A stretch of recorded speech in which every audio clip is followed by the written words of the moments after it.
And David Creef. So you should know that I don't know where Amy and Joey are because they won't tell me, but they are together in bed. But what do you mean they won't tell you? What's the big secret? You know, it's the funniest thing. Like, I talk to Joey a lot, and when I spoke to him yesterday, I asked him where he was, and he said he was on the West Coast, and I said, "Where's Amy?" He's like, "I can't tell you that." And one time I called, and I got Joey's wife, and I said, "Where's Joey?" She's like, "I'm not allowed to tell you." They're like in the witness protection program. I don't know what's up with those guys. Why is it? Hold on, let me. Joey, why is it? Good morning, Howard. Good morning. Good morning, Robin. Good morning. Let me ask you a couple of questions. Hi, Amy. Oh, good morning. Why? What's wrong?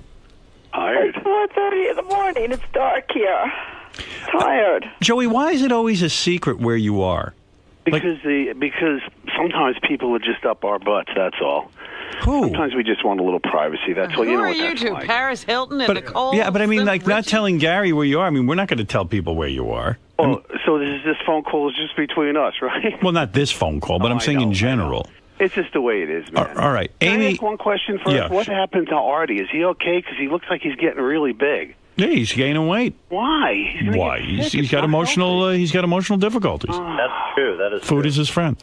Oh, your Right, buddy Art? David Creef. Are you guys? chiming in. Yeah. Are you guys starting? You guys are coming at me right out of the gate here. No, huh? I love you, Artie, and when I saw that you're gaining all that weight, it's not healthy, man, because I did it and lost it and kept it off, and I'm so much more healthier, and I was, a Well, little I mean, you're concerned. dating an attempted murderer. I'm worried about you too. Thank you very much. That's very nice, Artie. Now, eat all the blueberries you want. You're dating a woman who shot your ex-wife. I'd worry about you too. Thank you. I appreciate that. Well, let me get into that. What a knucklehead. I know what Amy- a knucklehead I am for bringing Amy, that up. Amy, let me ask you something.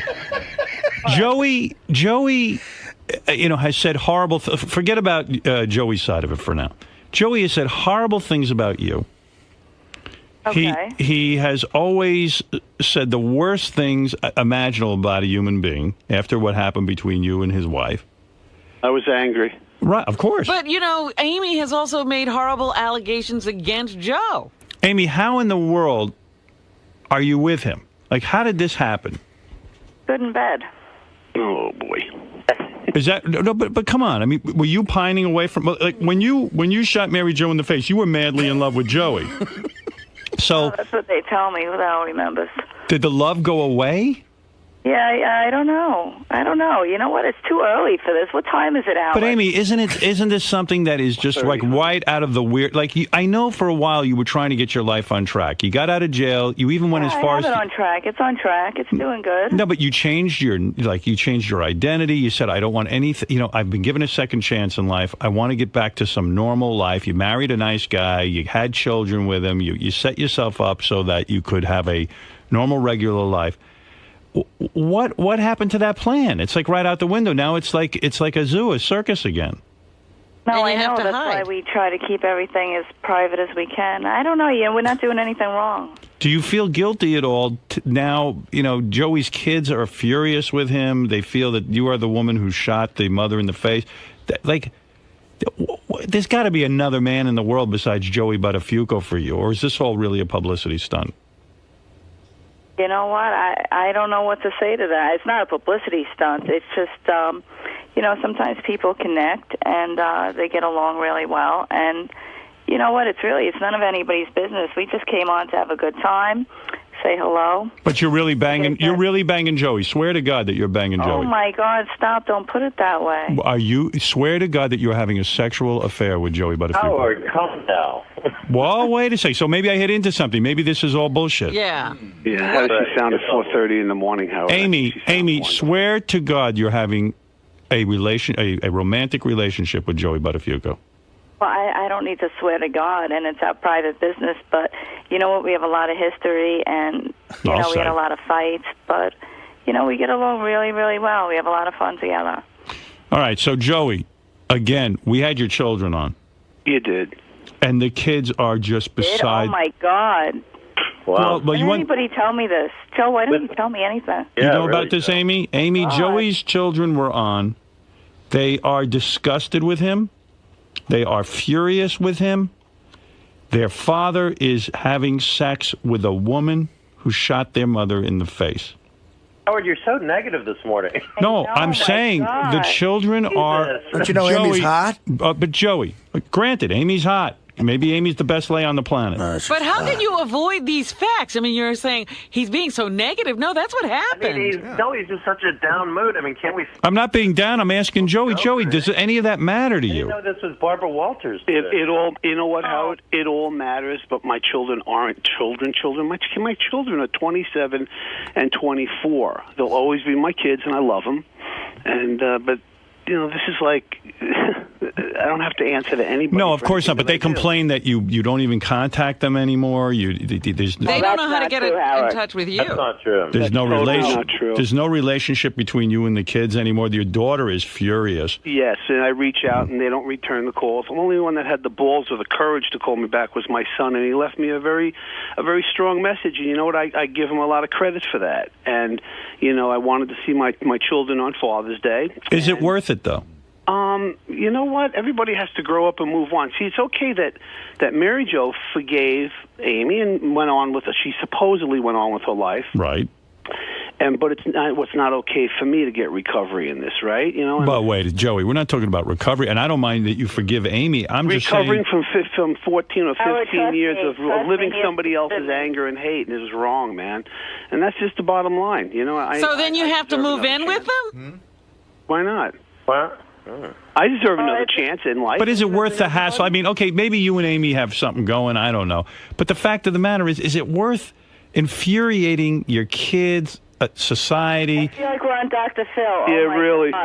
Jesus, we should have done Dr. Phil. But Amy, Yeah, Amy, this is a complete change from the demeanor you were trying to be a writer. You were trying to, Living a low-profile life. Howard, why can't I be a writer? Why can't I do things if I'm laying in bed with Joey? What is he so negative that my brain becomes mush?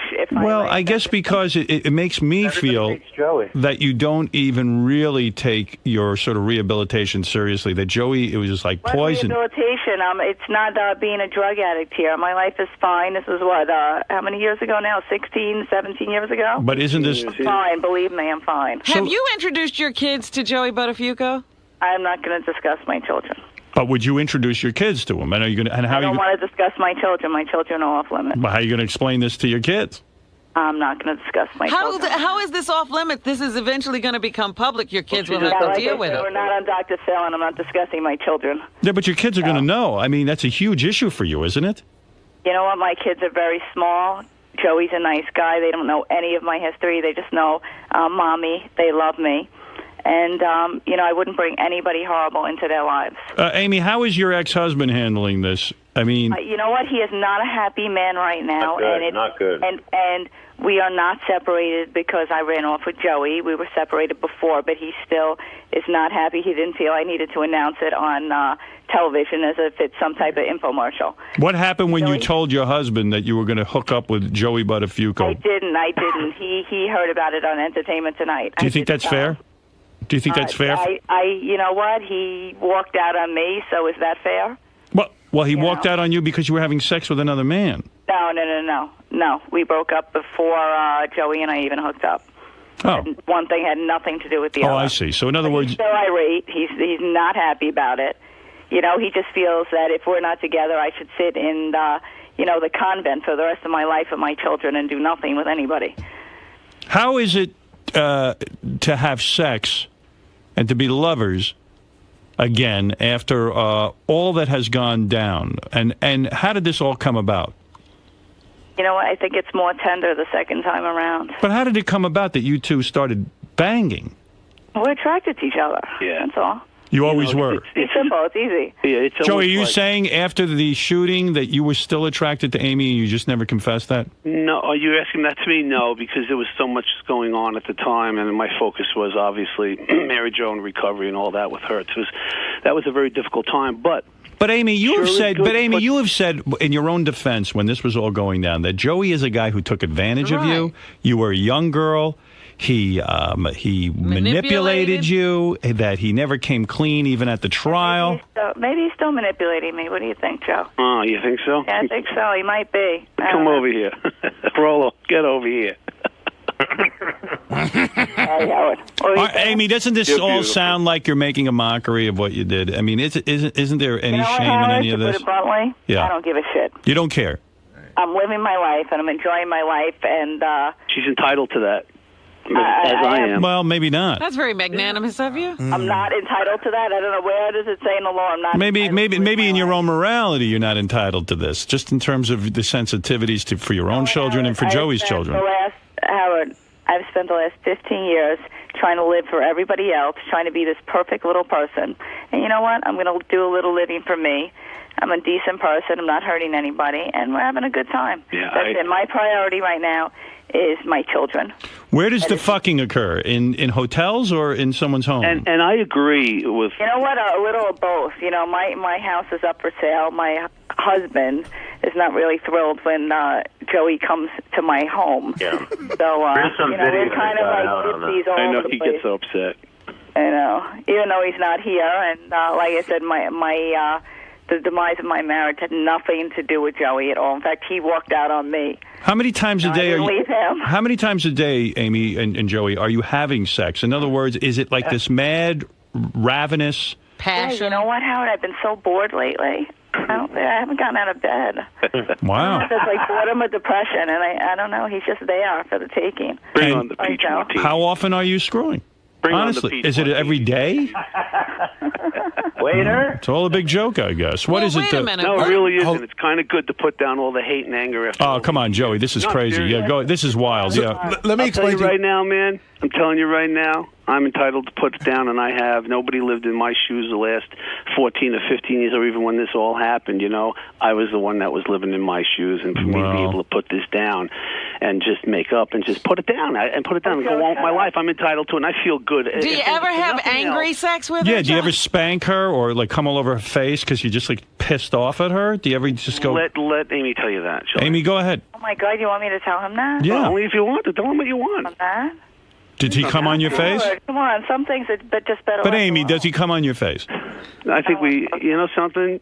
You know something? Why don't you guys have a baby together? I mean, let's We go were thinking crazy. about it. You're thinking about having children. Howard, let me tell you what they're up to. This is the reason why they called. Okay. Okay.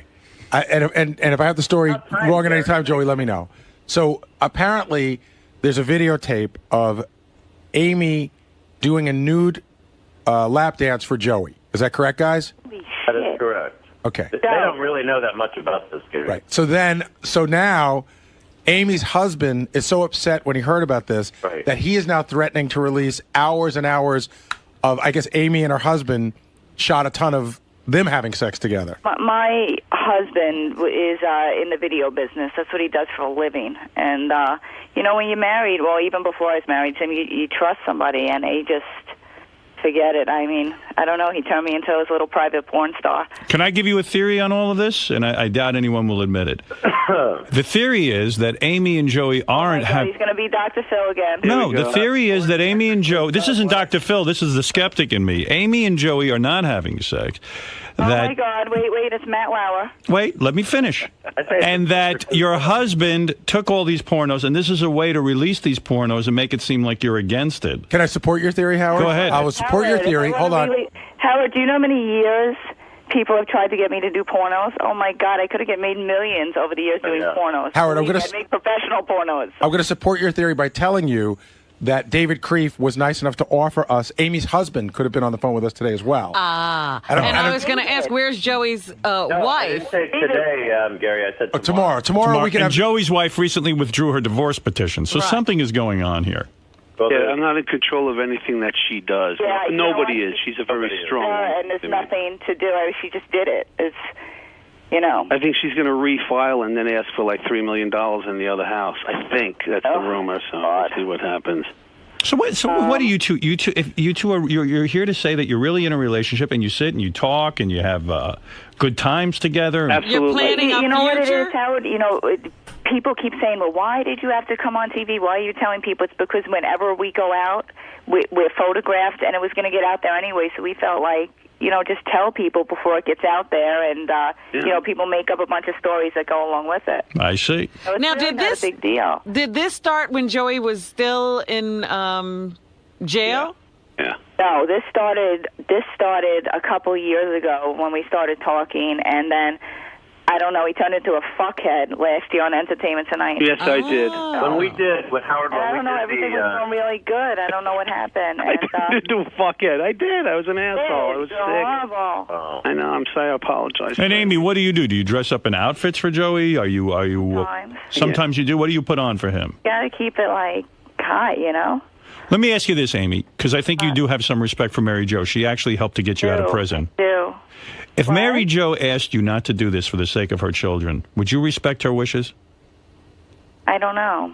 This is the woman who's Mary Jo. I think that's a lot to ask for somebody. You know, everybody moves on with their life. She moved on with her life.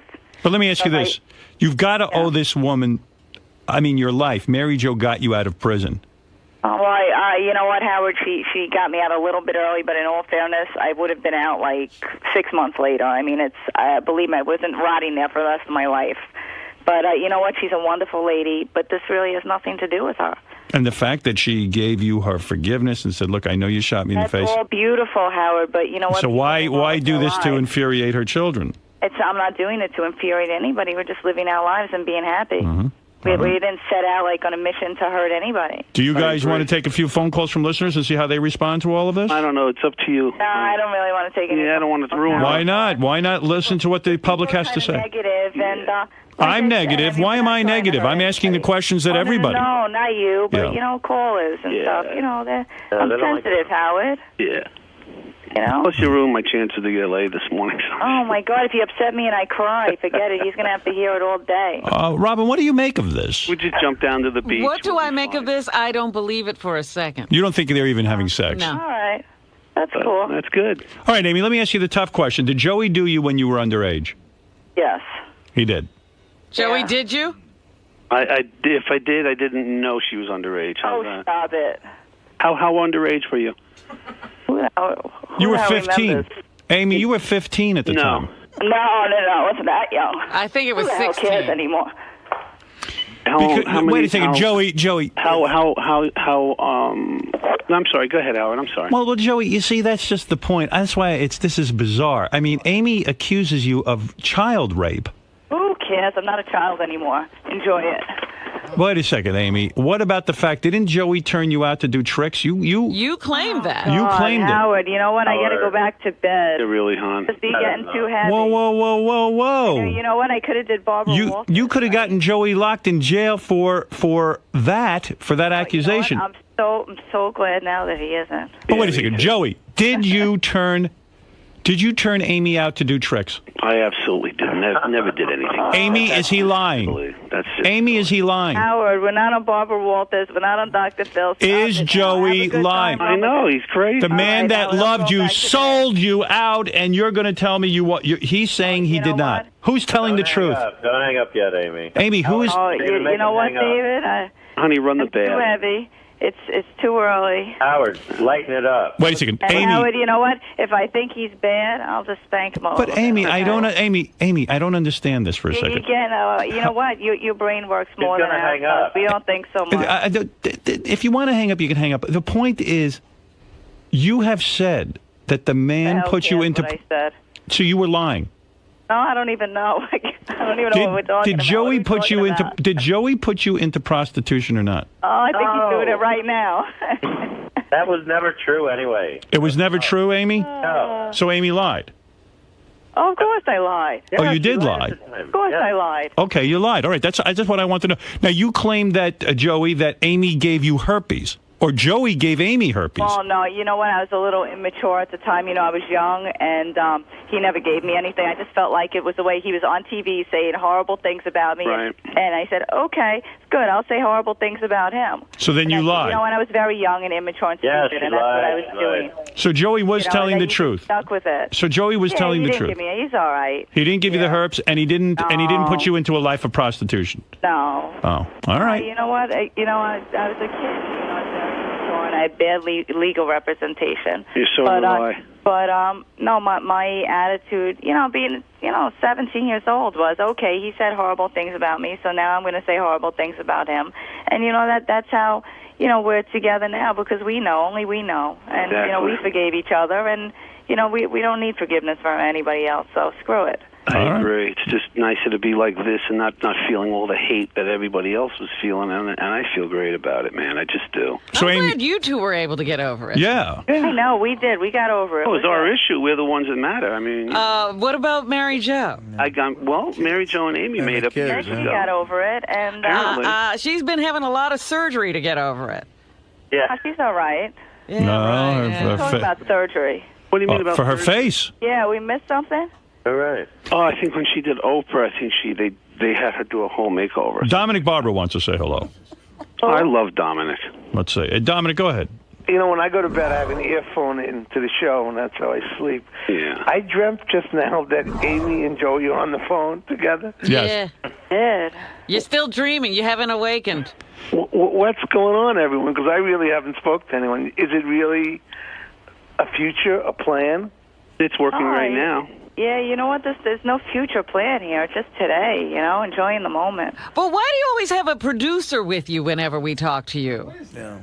Well, he's more of like, are you a producer, David? I thought he's more like, well, actually, David is like an agent, producer. Well, why do you have an agent? I mean, why do you have... Why do you have an agent for this Because relationship? I do other things besides Howard Stern, and what he does for me is that he monitors when somebody like Howard gets a little too crazy, he can jump in. But why am I being too crazy by asking questions? I didn't say you are. I said if you did get that way.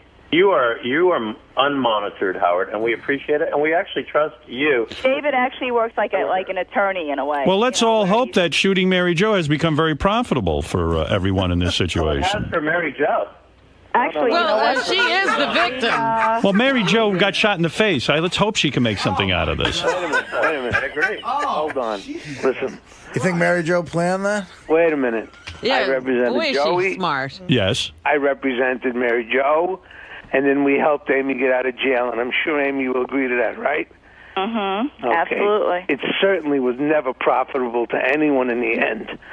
It was a tragedy. Whatever you guys decide to do is your thing. I'm not involved. I don't call about it. But nobody should say it was profitable for Mary Jo. That's a horrible thing for you to say, sir, because Mary Jo was a victim. And Amy doesn't deny that. So let's start off with that premise. But don't say it was profitable to Mary Jo. It was Listen, not. all I'm saying is it's at the end of the day, 15 years later, it's now profitable for Mary Jo. Why is it profitable to walk around? You'll have to talk to Mary Jo. Why is it? But I spoke to Mary Jo. how is that profitable?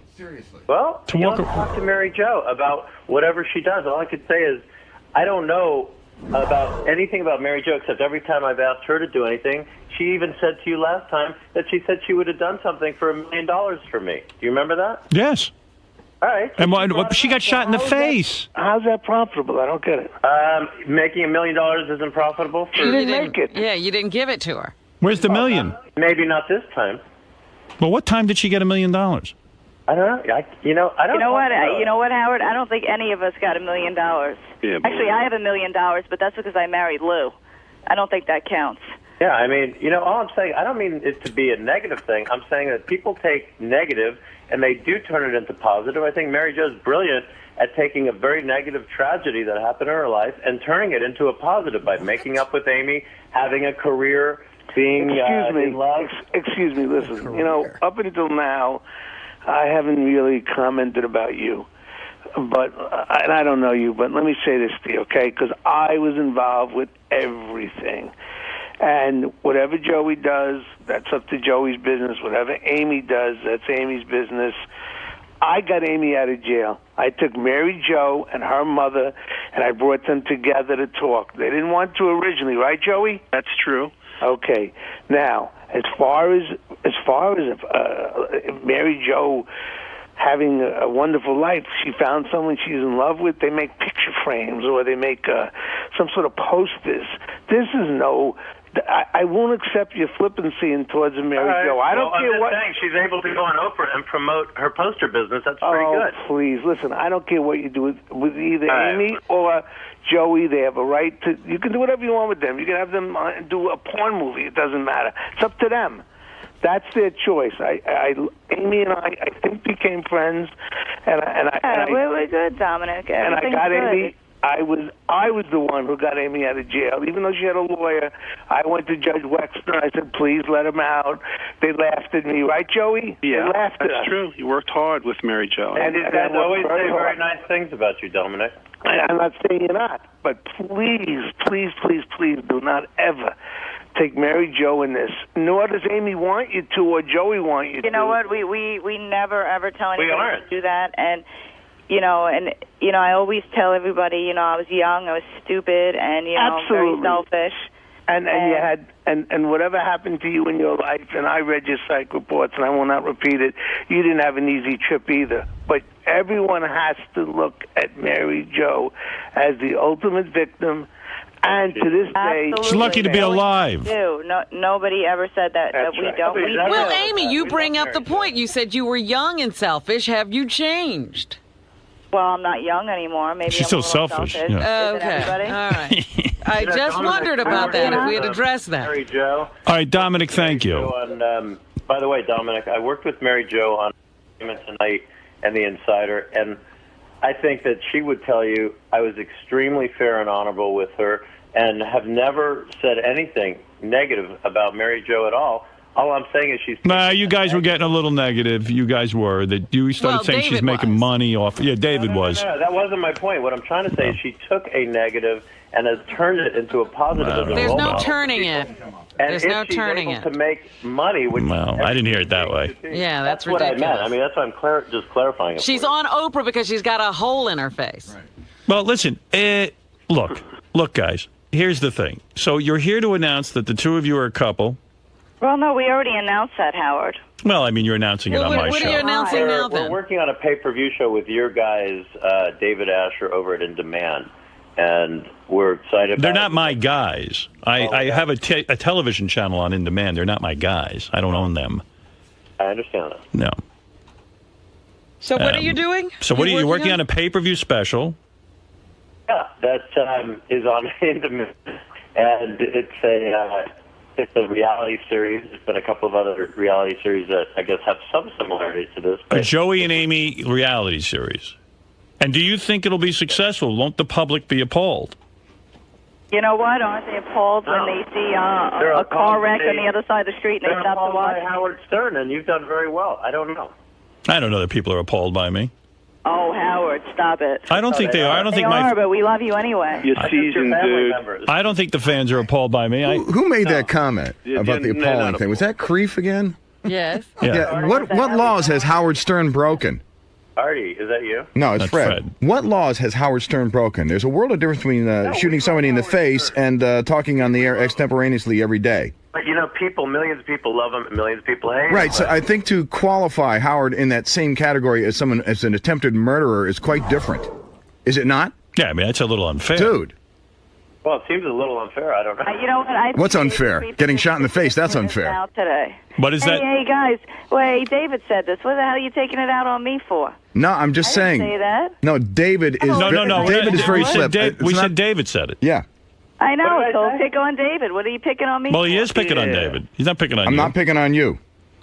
You are. Yeah, you are. You turned it down on her. But You are. No, or were you not convicted of attempted murderer? I was, but you know what? I was a kid, and Right. here we are today. And I'm thinking it's very unfortunate. And I think you were a victim then, and I think you're a victim now. What do you think about that? How is she a victim now?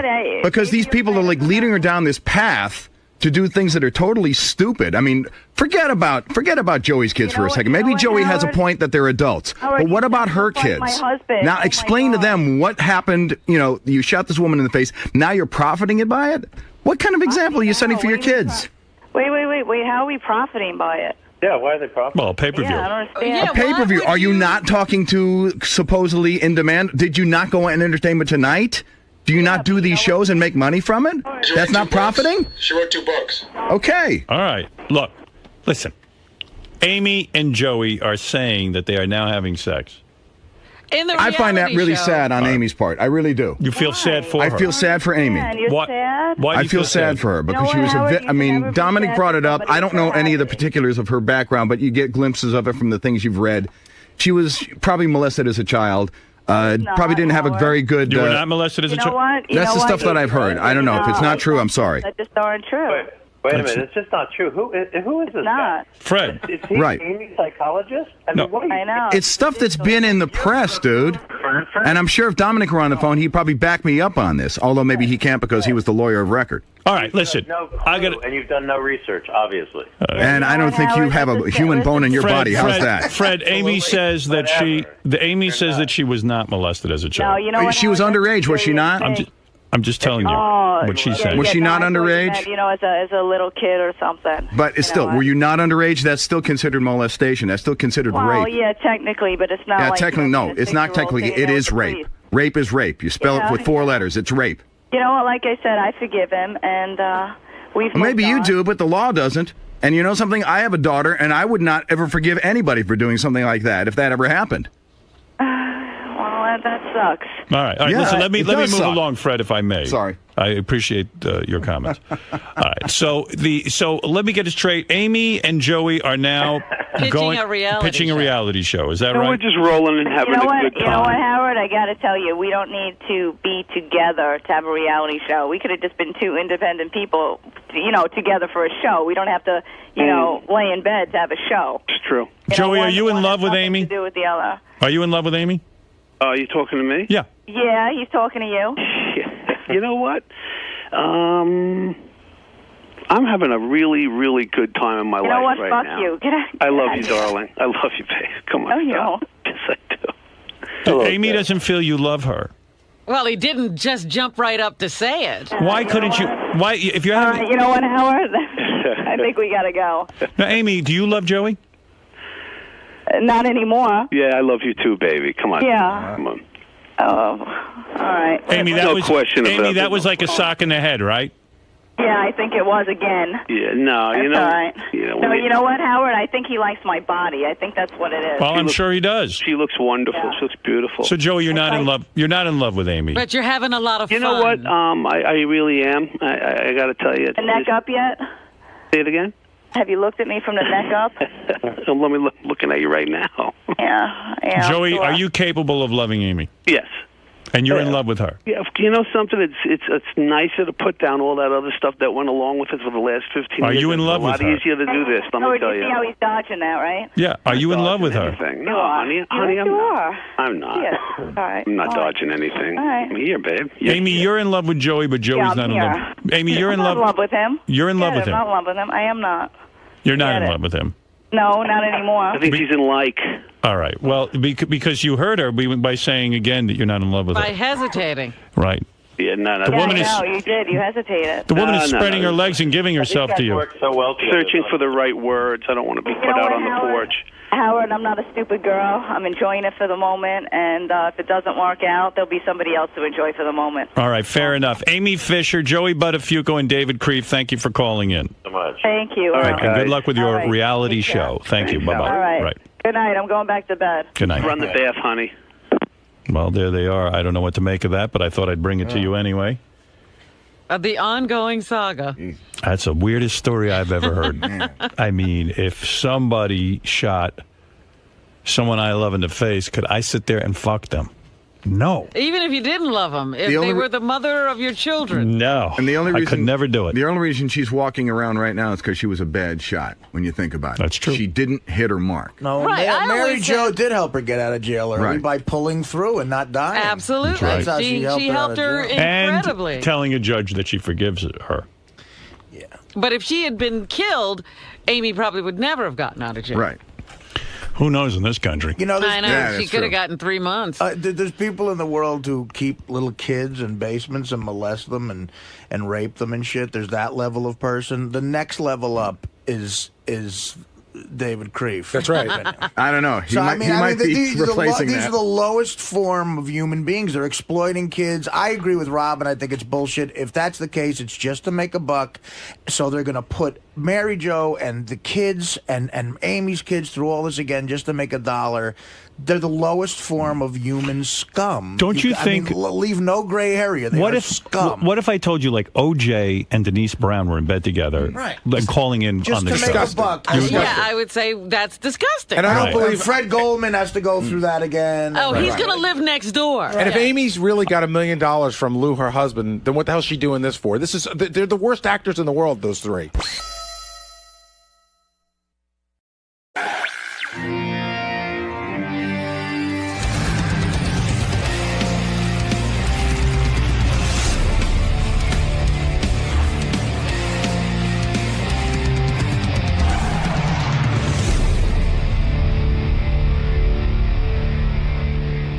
I was listening to Howard 100 News yesterday, and I heard the disturbing report that Teddy got mugged for his iPhone. Teddy, what does John call him? Teddy Microphone. I don't know when that happened.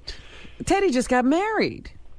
Yeah, it turns out he was on the subway, and he says like a pack of wolves, like 7 guys descended on him and tried to fight him. Grabbed his iPhone, and then he chased them, and they turned around and looked at him, and they said to him, "Hey, Teddy." Or whatever. They knew him? No. They said, "Hey, look, guy, stop chasing us. You're being foolish." Like they almost said, "Like, what do you want to get your ass kicked?" Asking for trouble. And Teddy thought about it, and he said, "Maybe this guy's giving me good advice." But the odd part of the story, and why I want to speak to Teddy, because this is upsetting to me. Teddy has one of those apps where he can track where his iPhone is, exactly where it is. He says, "Here it is. I know exactly where my iPhone is." And so why is he chasing them? Well, he called the police, and the police wouldn't do anything about it. He said, "Would you send a car over there and get my iPhone? There's been a crime." Well, this is horrible because obviously these people are predators. Yeah, I don't understand that. I mean, here we have the technology to get the guy's iPhone back and catch a bunch of marauders. Why would the police not? I don't understand his story. It doesn't add up. It doesn't make sense to me. I believe the police would go check it out. Why not? You know, they're doing the stop and frisk thing. This is obviously people who are up to no good. Gary, when does Teddy come in so I can talk to him about this? Or is he not here till late in the show? Gets in around 8, Howard. 8. Do you know anything about that story? No, but John Lieberman's here, and I think you may have a couple of the facts wrong. Oh, all right. John, come on in. This is John Lieberman. He's made his bones on the Tim case where Tim shit in the bathroom, and he... now we look forward to every report. He did DNA swabbing and all kinds of things, and all of a sudden he's like top reporter around here. John Lieberman got 18 on the ugly meter app. Yeah, a lot going on around here. Yeah, who knew? So Teddy went out drinking Sunday night with his new wife. Right. And he ends up turned around on the C train in Manhattan, headed the wrong way. Mm-hmm. So he's headed to Brooklyn. Okay. He gets off the train. He's discombobulated. Next thing he knows, there's 7 or 8 guys poking at him, reaching in his pockets, trying to mug him. Right. They end up getting his iPhone out of his pocket. Right. But they don't take his watch and or his wallet. Or his wallet all or right, anything. So far I'm with you. I think I got the facts straight. Then he gets back home and he calls the police, but the police say they want to come to his house and do the report and everything, but he was drunk and kind of out of it and said that's why. Okay. Said I don't really I don't feel like dealing with this right now. So then he uses the app on the iPhone to locate his phone and he sees it sitting on Fulton Street in Brooklyn. Right. For hours and hours, and then he wants to go back. Yesterday morning he told us he wants to go back and find his phone. Vigilante style. Yeah, I heard that. Yeah. And we advised him that it's probably not the best idea to do that. Well, why won't he? So the police are not at fault. They came over. They were ready to come right over, take the report, and get the phone for him, and he didn't do it. The police are not at fault. No, not at all. Not at all. That's what I said, because it seems to me the cops would be all over this.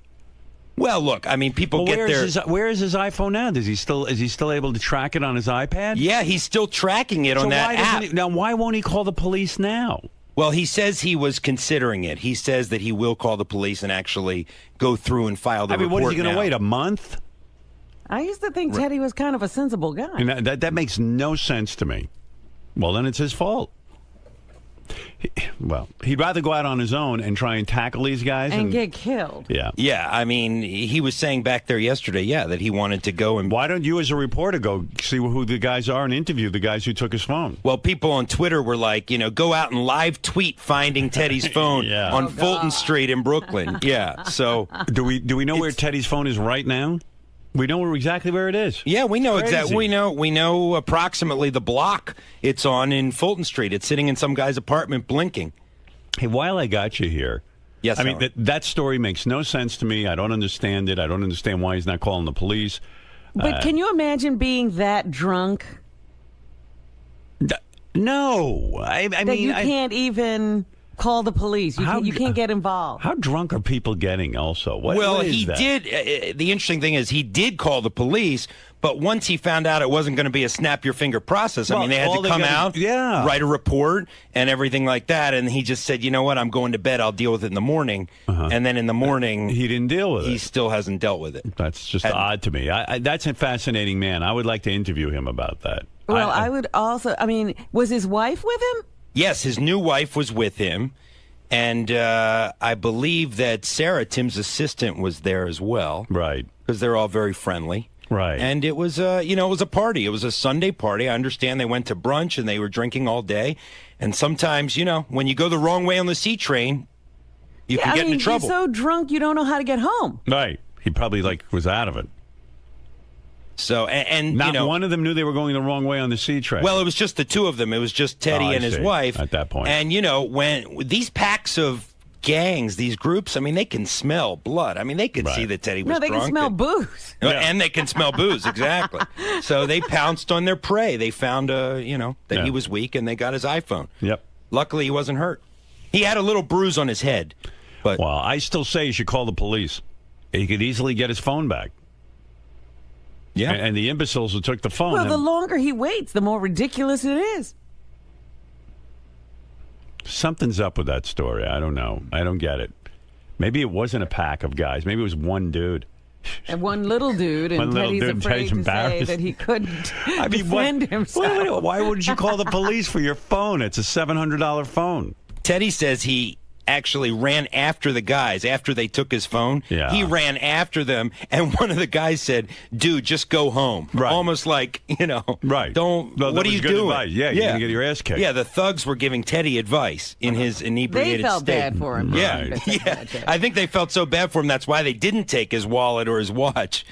Well, that doesn't make sense to me either. The wallet and the watch. But, all right, I want to hear from him. But you bring him to me at some point. We'll give him a grilling. And I believe you covering the story when he goes to the police and being part of the chase down with the police, you would be terrific go on the that ride. beat. Oh, yeah, we'll be there. You'll be on the ride. We'll be there for all of it. All right, real good. Okay, keep me posted. Oh, while I got you here, let me ask you another thing. Sure.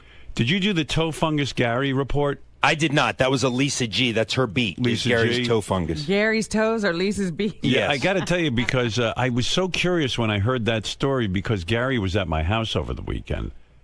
And, of course, he goes in my pool.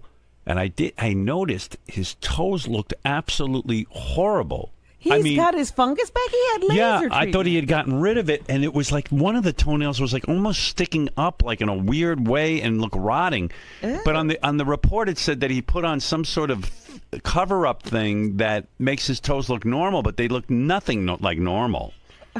What is he putting on his toes? There's some sort of medicine, and the medicine is administered by a thing you put over the nail, and when you put it on the nail, it makes your toe look normal. Why doesn't he get rid of this fungus? When you were at my house, was that before you put this new cover-up on your nail? That is true. There's before. Oh, man. But I never saw anything nastier or gnarlier than that toe. I think it's funny because they probably were...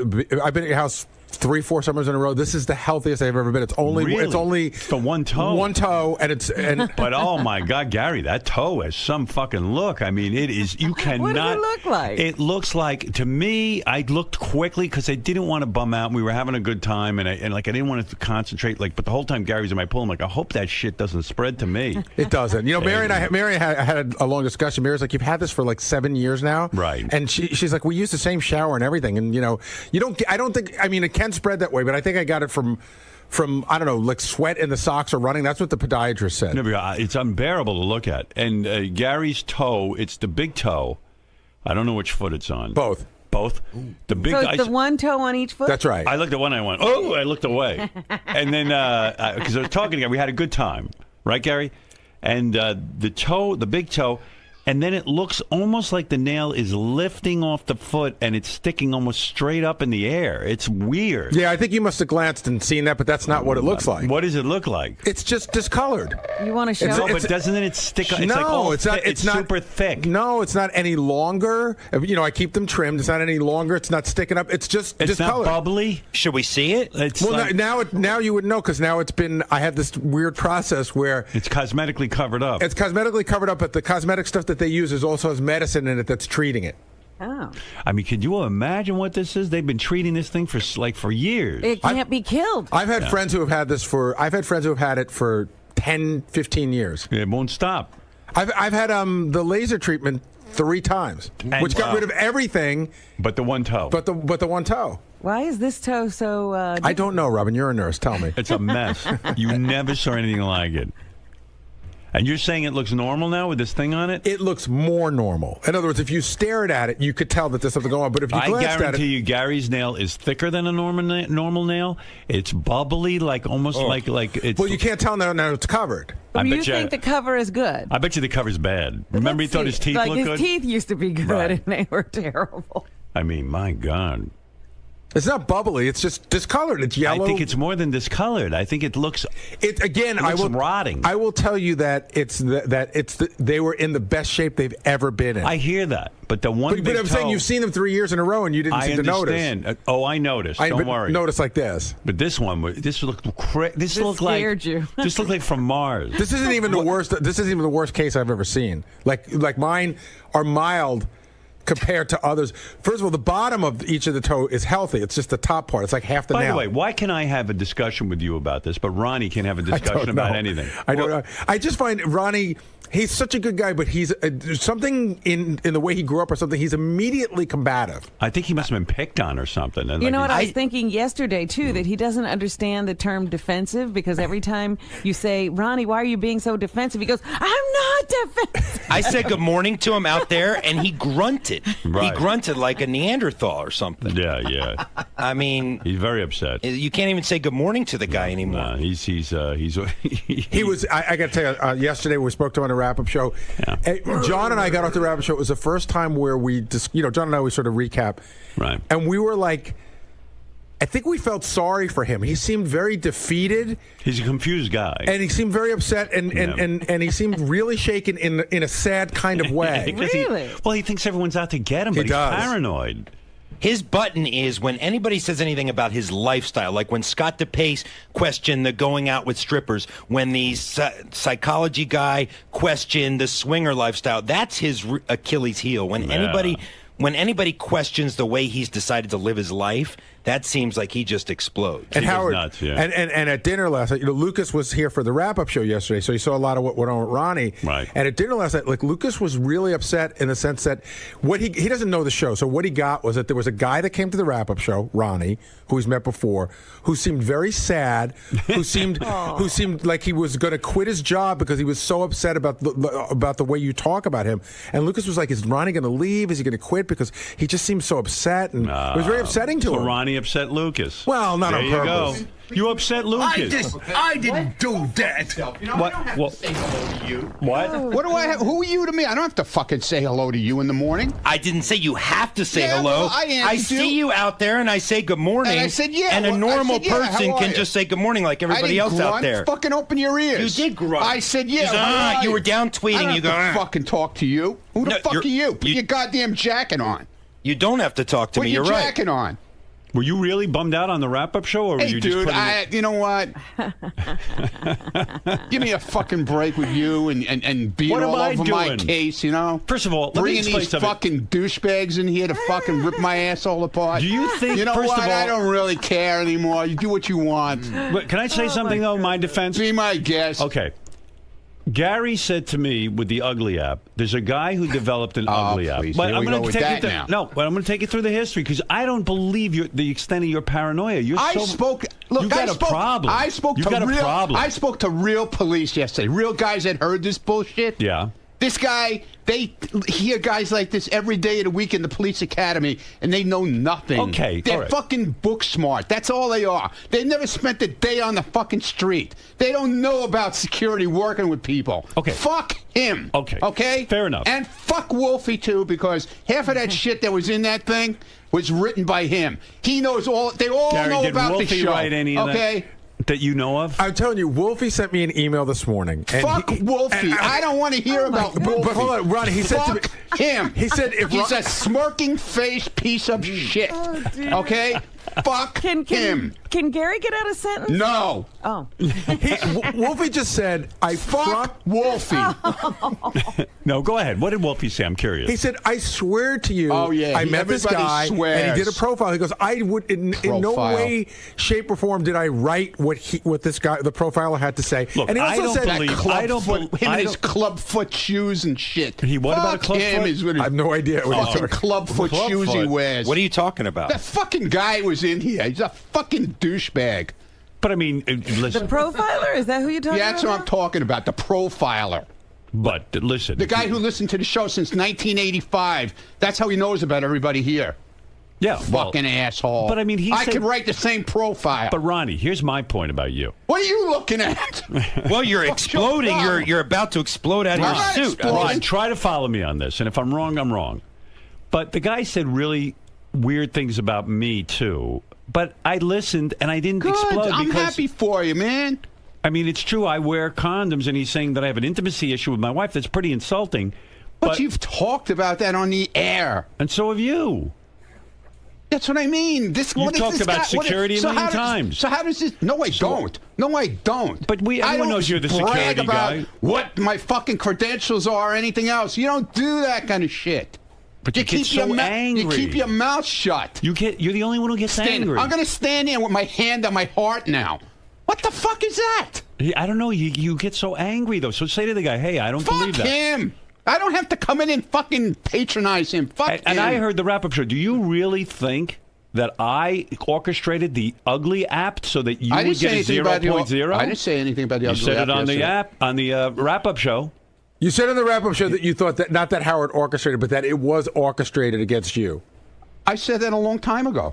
So I didn't have to say it on the wrap-up So you think show. every I bit said is it- orchestrated about you? I said it back then, dude. He thinks every bit is orchestrated. Ronnie Why is believes everybody out that to get every him? bit. Yeah, because you know it fucking riles my ass up. I had no idea that you'd get a 0.0. Whatever, dude. I don't care. How could anybody predict You know what? that? I'm going out in the hall. I'm doing my thing. Yeah, because you Left can't alone. handle it. Yeah, right. I can't handle Howard, it. can I make a- Okay? you go I can't handle it. crazy. No, Can I make a because small these guys point? are full of shit. Somebody tweeted last night that yellow book, Security for Dummies, Yeah, and Ronnie and I retweeted it, Ronnie man. That's my retweeted fucking it. handbook. He said, "This is my handbook. It's That's one of those right. yellow And you know Security what? for Dummies book." Can I It was finish? securities. It was for fucking. What are you getting so close it to me was for for? the fucking stock market. It wasn't even real securities.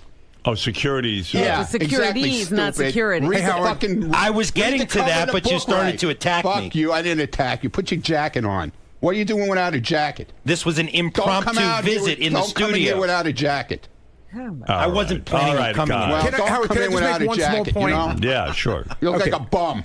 Ronnie on the wrap-up show yesterday said that they singled him out. I said, well, why would Wolfie single you out? He said, because it's good radio. And I made the point that they profiled Fred and wouldn't He's afraid of Fred. Wouldn't making fun of Fred might kill be him. good radio as well, but they didn't. Your Right. security training has taught you that, Ronnie. They're afraid of Fred.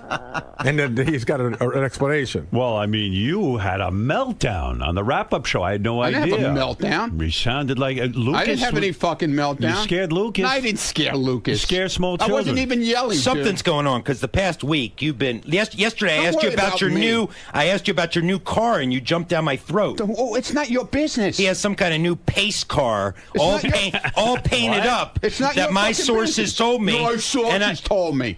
and I I- know who your fucking source is. There's one source here that knows about it. Who? So I know who your source is. Who is the source? I'm not revealing You it. don't, because I have multiple sources Yeah, on this multiple one. sources. So talk about your painted up pace car. None of your fucking business. What do you mean a pace It's none car? of your fucking business. Ronnie, what is a pace car?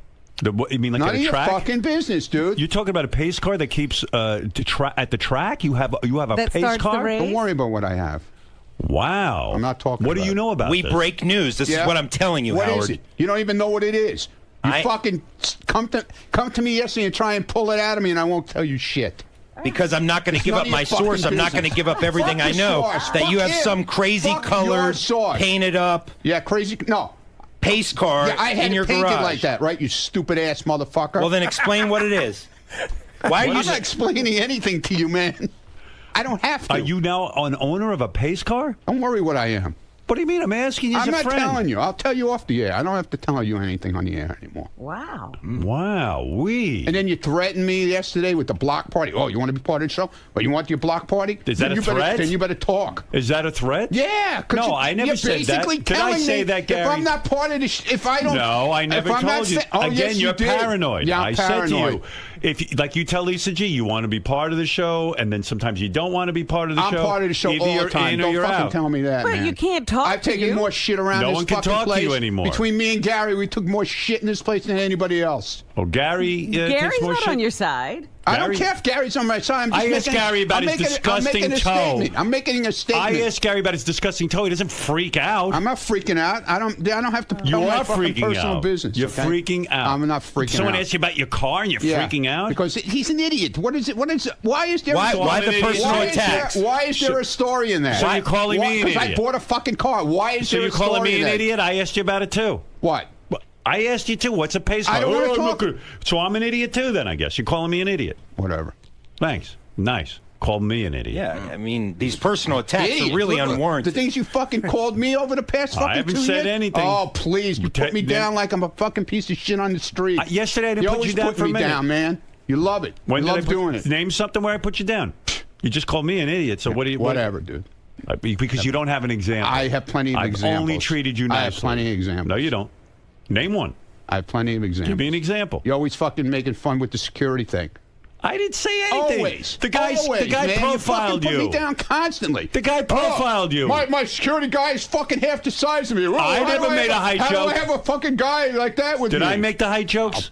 Dude, I've heard it a million times. I don't know. I don't I've think heard it so. a million times, dude. I mean, everybody From me. else heard it a million times All from right. you. Everyone around here does. You don't hear it from me. Yeah, okay. I'm paying you and hiring you, and you're saying And I'm you're putting making you down. and you're making fun of me too, all at the same No, time. I'm not. It makes no sense. I but never okay. made height jokes. That's why I'm here. Go find one. Go find a height joke. I found him. Ever since we had the I roast. can't believe he's this sensitive. Oh, I'm he's very you should have heard him on the Robin. wrap-up show. He sounded Very like a crazy sensitive. man. Yeah, I'm a lunatic. You sound like a lunatic. A crazy Guy asked you man. about the car. No, fuck him. I don't have to fucking answer him. What the hell is Do this? you hate everyone here who asks What's you it? questions? No. It's not like I asked you some incriminating question. Here, let me show you how he does it. Let me have this. That doesn't work. He walked. I don't. No. Oh, okay, I go. just want to a little demonstration. Ronnie's holding a microphone. Okay. He wants a. This is radio, He Ronnie. walks up to you and he goes. He sticks this in your fucking mouth like this. He Go goes, ahead. Well, that's what's this I hear about this new car you got? Right. So what'd you say? Mind your business. It's none of your business. No, actually, you said something much more profane than that. Like what? Get the fuck out of my face. I don't have to tell you about my car. Yeah, exactly. Why can't you just say? Do I ask you about your car? Ronnie, why can't you just say I don't feel like talking about it? I do. That doesn't work with him. You just say, "Excuse me, I don't want to talk about Doesn't work with him. No, I stay on it And he because stays on it with that thing. He sticks it in your mouth. if like it's an issue, like it's somebody's cock. If it's an issue that people back there are talking about, I heard you, moron. If this is an issue that people back there sure are hope you heard talking me. about, then I am Right, entitled you're a to ask newsman. him about it. He's the newsman. He's got to ask. It's not news. It is Why- news. it's You got a not pace news. car? People It's not back news. there Why are are you talking embarrassed? I'm about not this. embarrassed. Why won't you talk about I your ain't pace fucking car? embarrassed. Why won't you talk about your pace car? It's a great fucking car. It's a So collector's tell item, us about okay? it. No, I don't want to tell you about it because it's the way you handle it. When you walk up to somebody and say, "Hey, listen, hey Ronnie, you know, I just heard something about from somebody that you got this really cool car." No, instead you walk up and shove this cock in my mouth and go, Cock? When did it become a cock? "He loves." Do you think it looks like a cock to you? And you think That's well, right, and he's tempting me with his cock. That's his cock. This So is you his want me to cock. get another microphone that isn't a phallic symbol? Is that what you're I saying? talk to Lisa all the time. She doesn't walk around with that thing. But you stick it in Well, everybody's that's because mouth. you have ulterior motives. So with what Lisa. is this? You bought a pace car. Do you go to the track with it? No. And what, you drive it around town? It's a car. It's a regular car, but what does it have? Stickers all over it? It doesn't have stickers all over it. What does it say on it? How does one distinguish that it's a pace car? Because it says it. It says pace car. Indianapolis 500 pace car. Now, this is a car that you drive around in every day? No, when I feel like taking it out. Is this in addition to your other cars? Or Yeah. It is? Yeah. It's a collector's item. It has collector's insurance on it, everything. Now, what's so special like about a pace car in the sense that it's... They only made 500 of them in that year. And why do you like this so much? Because I like cars, okay? Do you feel that people... You like your things, Yeah. I like cars. Do people that feel... bothered you too, I know that. No, I'm asking... I didn't do anything. You were doing so good, Ronnie, up until that. Do you feel people will think you're... I feel shit coming on. No, you know? I'm asking you... I'm paranoid, But remember? let it come on. Don't just anticipate it. Do you feel people will think you're in the race car business if you drive a pace car? I don't care what they think. But doesn't it appear that you're in the race car business? No, absolutely not. Mm-hmm. That's it. That's the only question I had. Good. Do you wear a jumpsuit? Yeah, I wear a jumpsuit. Yeah, I wear a jumpsuit, a crash helmet, a helmet racing gloves, with a microphone. I don't so know I'm in anything contact about with my pit crew. I don't know. Is this common that people drive around in pace cars? No. Yeah, they make 500 of them. It's a collector's item. People like to buy them because they're really into the... I'm like Jay Leno. You know, I collect cars. It's a replica of the car that was actually used maybe that year. Oh, it's a replica. Yeah, it's not. It wasn't actually used at the Indianapolis 500. They made 500 of them. I see. And it's a special thing to walk It's a around special with a pace edition car. Right. And it says pace car on it?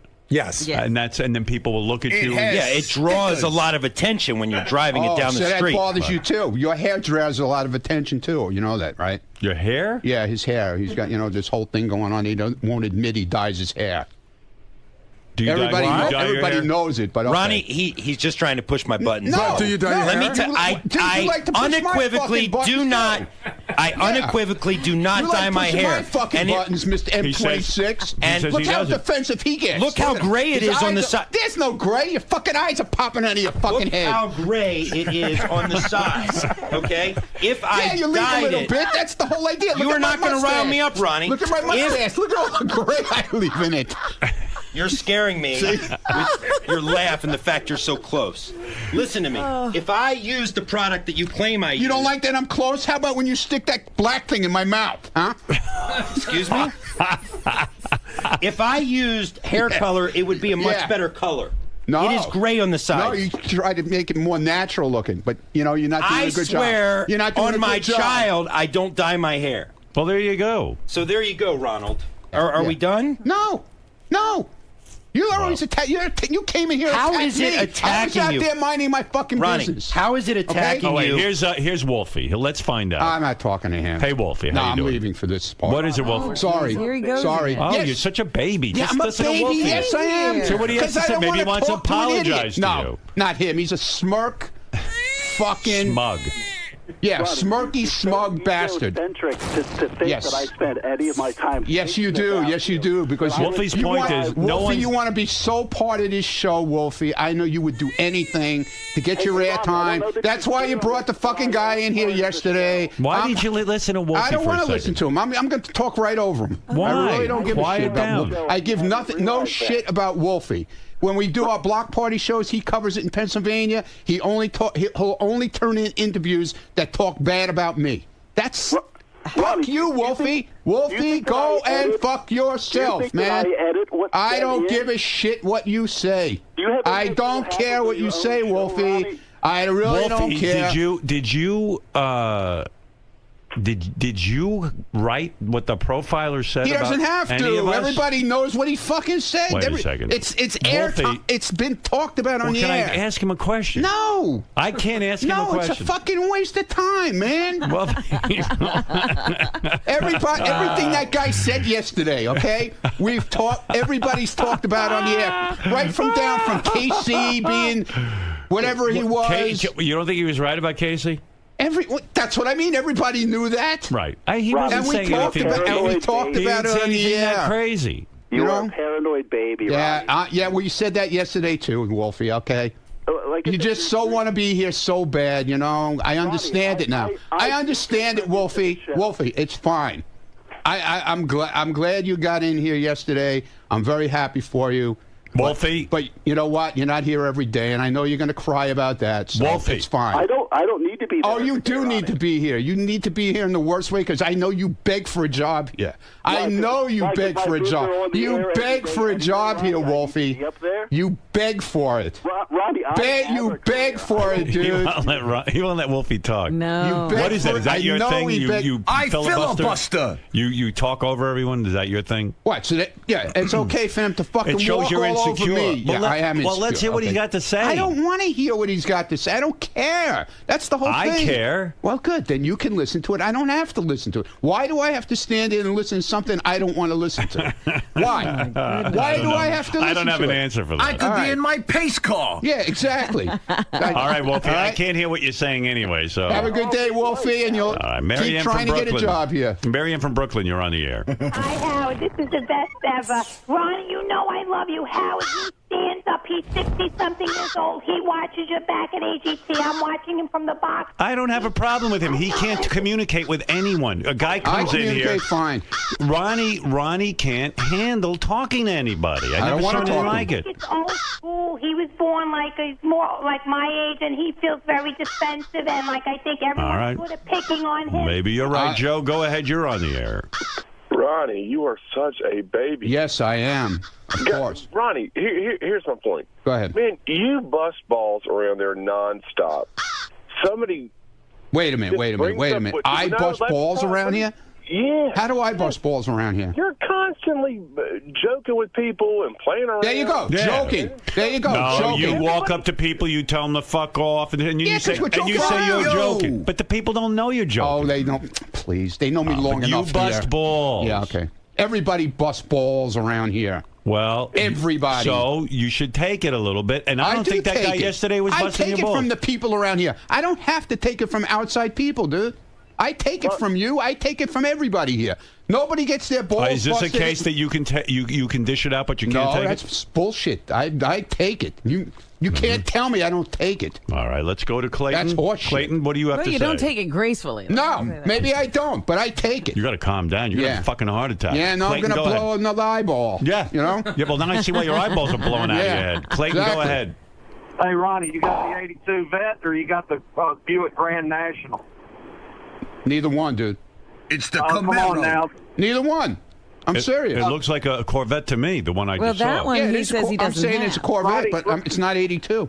Oh, Ronnie, it's a Corvette. I'm sticking up for you. It's a And it's very not. sharp car. By the way, it's very sharp. It's car. not 82 pace car. It's a 78 pace car. Wow. Okay, man. No, not mine. But I'm just saying the pace car he's talking about is not an 82. It's a 78. Silver and black two-tone. Ronnie, are you upset with the source for telling John Lieberman about your car? You know what? It's part of the deal around here. I know who it is. I definitely know who it is. Who is it? I'm not saying. Who do you think it is? I definitely know who it is. I'm wondering. Is it Richie? I didn't. I'm not saying anything. I just said I definitely know who it is. Richie Wilson. I didn't say anything. I'm asking you. Who's the source? So you don't know? Because you would identify. Okay, I don't know. Okay. I don't. It was not me. Was not Richie? Did not say a word. I didn't say it was Richie. It was multiple sources anyway. I didn't say it was Richie. It was multiple sources anyway. Who are you suspecting? Good for you. I'm not. Why are you not telling me that? I don't care. I care. I don't care. Who do you suspect? I don't suspect anyone. So maybe you don't really know. I don't really know. You're right. I don't know. You don't know? I don't know. Don't know. Oh, wow. Boy, oh boy, you worked up. Yeah, I'm worked up. I mean, I've never seen you this worked up. Yeah, well. I mean, it's unbelievable. And when the things you said about me were terrible. It fucking bothers me when a fucking retard comes in here with club feet and fucking tries to rip my fucking ass apart about the job I do. He knows nothing about the job I do and how I handle people, really handle people when we're in a situation. So he can go fuck himself. Do you think... He never handled a situation in his life. Here's a note I just got. Ronnie talked about the pace car at his last party, and John Lieberman was there. So what party? Who needed a source? I don't know. I actually don't remember hearing about it there. Maybe I did talk about it that day. Whatever. That's what I'm saying. He's my source. Let me see. Let me see if that's the right picture, Gary. Is that Ronnie's pace car? Let me see it. Is that your pace car? Let me see it. Pace car. Absolutely not. Absolutely not. Absolutely not. Nope. Can you imagine him driving around in his pace car? How often do you do that? I'd like to see that. When the sun shines. Yeah, what's a nice day? You take it out. Come out in the rain or it'll never come out in the rain or the snow. Do you drive it at high speeds? No, absolutely not. When do you? How fast can your pace car go? Must be able to go very quick. It's a Corvette. It goes as fast as a Corvette goes. What's the top speed it can go? I have no idea. I never tried it. Have you used it on any bridges and tunnels in the city? What? Have you driven it into any you're gonna go tunnels? Look at cameras? Yeah. No. No, I haven't. No, I haven't. Because I never even... It came from Kentucky and it came on a truck. So I've never brought it across a bridge yet. Okay? Was it delivered to your home? Why is that? Well, look at you. Your fucking eyes are popping out of your head. Why is that so interesting to you? Was it delivered to my home? No, it was somebody dropped it in the middle of the street somewhere and left it there. And they called me and said, "Oh, your car is in the middle of the street. Go get it." What is wrong with you? I'm a reporter. I do details. Howard 100 News. Well, then why don't you work on your details? He does. Because obviously, Ron, you're not working on your details. He does Howard 100 But he's not News. working on his details. He is. He's asking you. If he had a story, he should have came in here with all the details, pictures, Well, he's asking everything. you. He's not a fucking reporter. Well, he's not going to go to your home and Bring spy. Steve Langford back. He got fired from his job. You're telling him he needs a job. Bring him back, will you please? Oh, now you're trying to get me fired. Go pack your fucking bags. Now you're trying to get me fired. I told you that. I told you that. I'm going to get your bags packed. I don't think it's your place to even suggest to fire me. You're not my boss. That's right. Look how upset you are. You look like you're going to cry. What? Look at you. Look at you. You're all upset. You can't take because it. I don't want my reporting You can't question. take it? I don't want my reporting question. Oh my God! I don't. Did I not have a story? No, you have no story. It is a story. You don't have a details. pace car. You have no details. You don't even know what fucking color it is. Why do I need to know what color it is? You don't want him spying on you. Because you're going around there. Is it orange? Is it pink? These are black? called questions. Reporters ask questions, Ronnie. Yeah. He doesn't know all the answers. He Well, has a source. Before he comes in and makes a statement, he should have the details. What? He's a reporter. But he's asking you. You're the guy who runs the car. I'm fucking telling him shit. Look, I'm not going to break down the fundamentals of how to be a reporter for you, okay? If I won't tell him the details, isn't it his job? All right. Wait. This is crazy. Isn't it his This is job? crazy. This is Isn't it his job to go out? If I won't give him the details, Ronnie, a report. He's not going to go spy on you. Dude. It's not. Well, now I might. He just asked you a couple of questions. You're getting so fucking defensive. Let me guess. You want a portion of the guy's book proceeds from yesterday, right? Just like you wanted some of the ugly app guys. I don't want anything from him. Believe me. Listen, the last thing I want is something from him. I have to go back to work and work. Put your jacket on. Go find out what color my car is. Go ahead. Oh my God. Go ahead. Do some work. You really want me? Do some work. Go ahead. Sounds like a challenge. Guess you'll have to break into my garage then, and then you'll go to jail. There are other ways. You'll go to jail. There are other ways. You'll go to jail. He's going to sit out and watch and with a camera and photograph you. You don't want that. I got people everywhere. He's going to stake you out. You got people nowhere. Brian, go ahead. People everywhere. Oh, listen, will Lisa G please fuck Ronnie? By the way, I'm pent up. I would love to have that all go down too, because that would be great. All right, thank you, Brian. Listen, Ronnie, thank you. You're welcome. Have a nice day. Thank you, John Lieberman. Have a nice one. I still say John's a great reporter. I'm sorry, Ronnie. That's good. I'm glad. All right. I'm happy for you. Wow, that was some interview. He's amazing. Oh my God. Oh yeah. Anyway, I was trying to tell you about Gary's toe fungus, but I do have to. That got gobbled up in the Ronnie net. Sure did. What is it, Carl? Hey, Howard. Ronnie's a bitch, man. Who flies off the handle like that as a security professional? Think you got off-duty cops with you. He would get rolled up in a heartbeat. He'd get that handlebar mustache punched right off that fucking face if something really happened, man. Thank God you got real cops with you. All right, listen, Carl. Thank you. Thank you. He'll come running back in here screaming.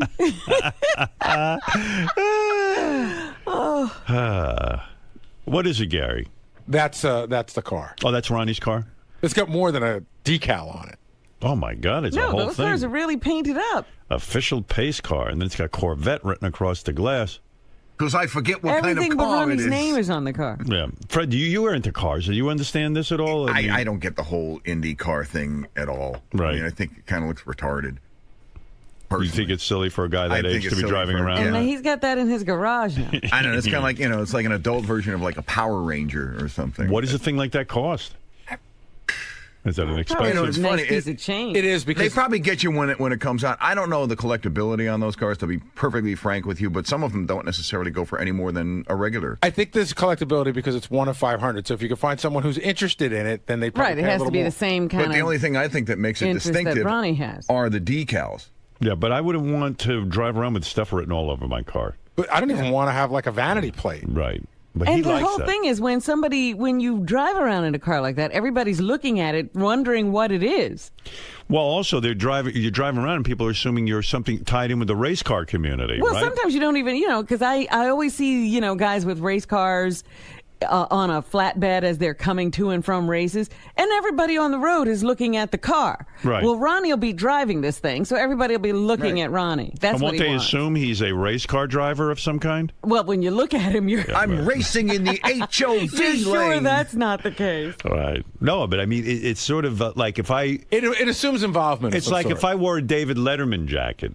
You would think that I worked on the David Letterman show, right? Right, but and then like people would walk up and go, "Oh, what do you do on the David Letterman show?" I go, "I don't do that. I like the jacket." That's a perfect example because you could buy those in the gift shop next to Letterman. Right. Right, but I don't think Tony Stewart is driving around in a pace car. That's what I mean. Probably like that would be like me driving around in I don't know. A milk truck. Yeah, I mean... Are you a milkman? You're a milkman, aren't you? I just worship milkmen.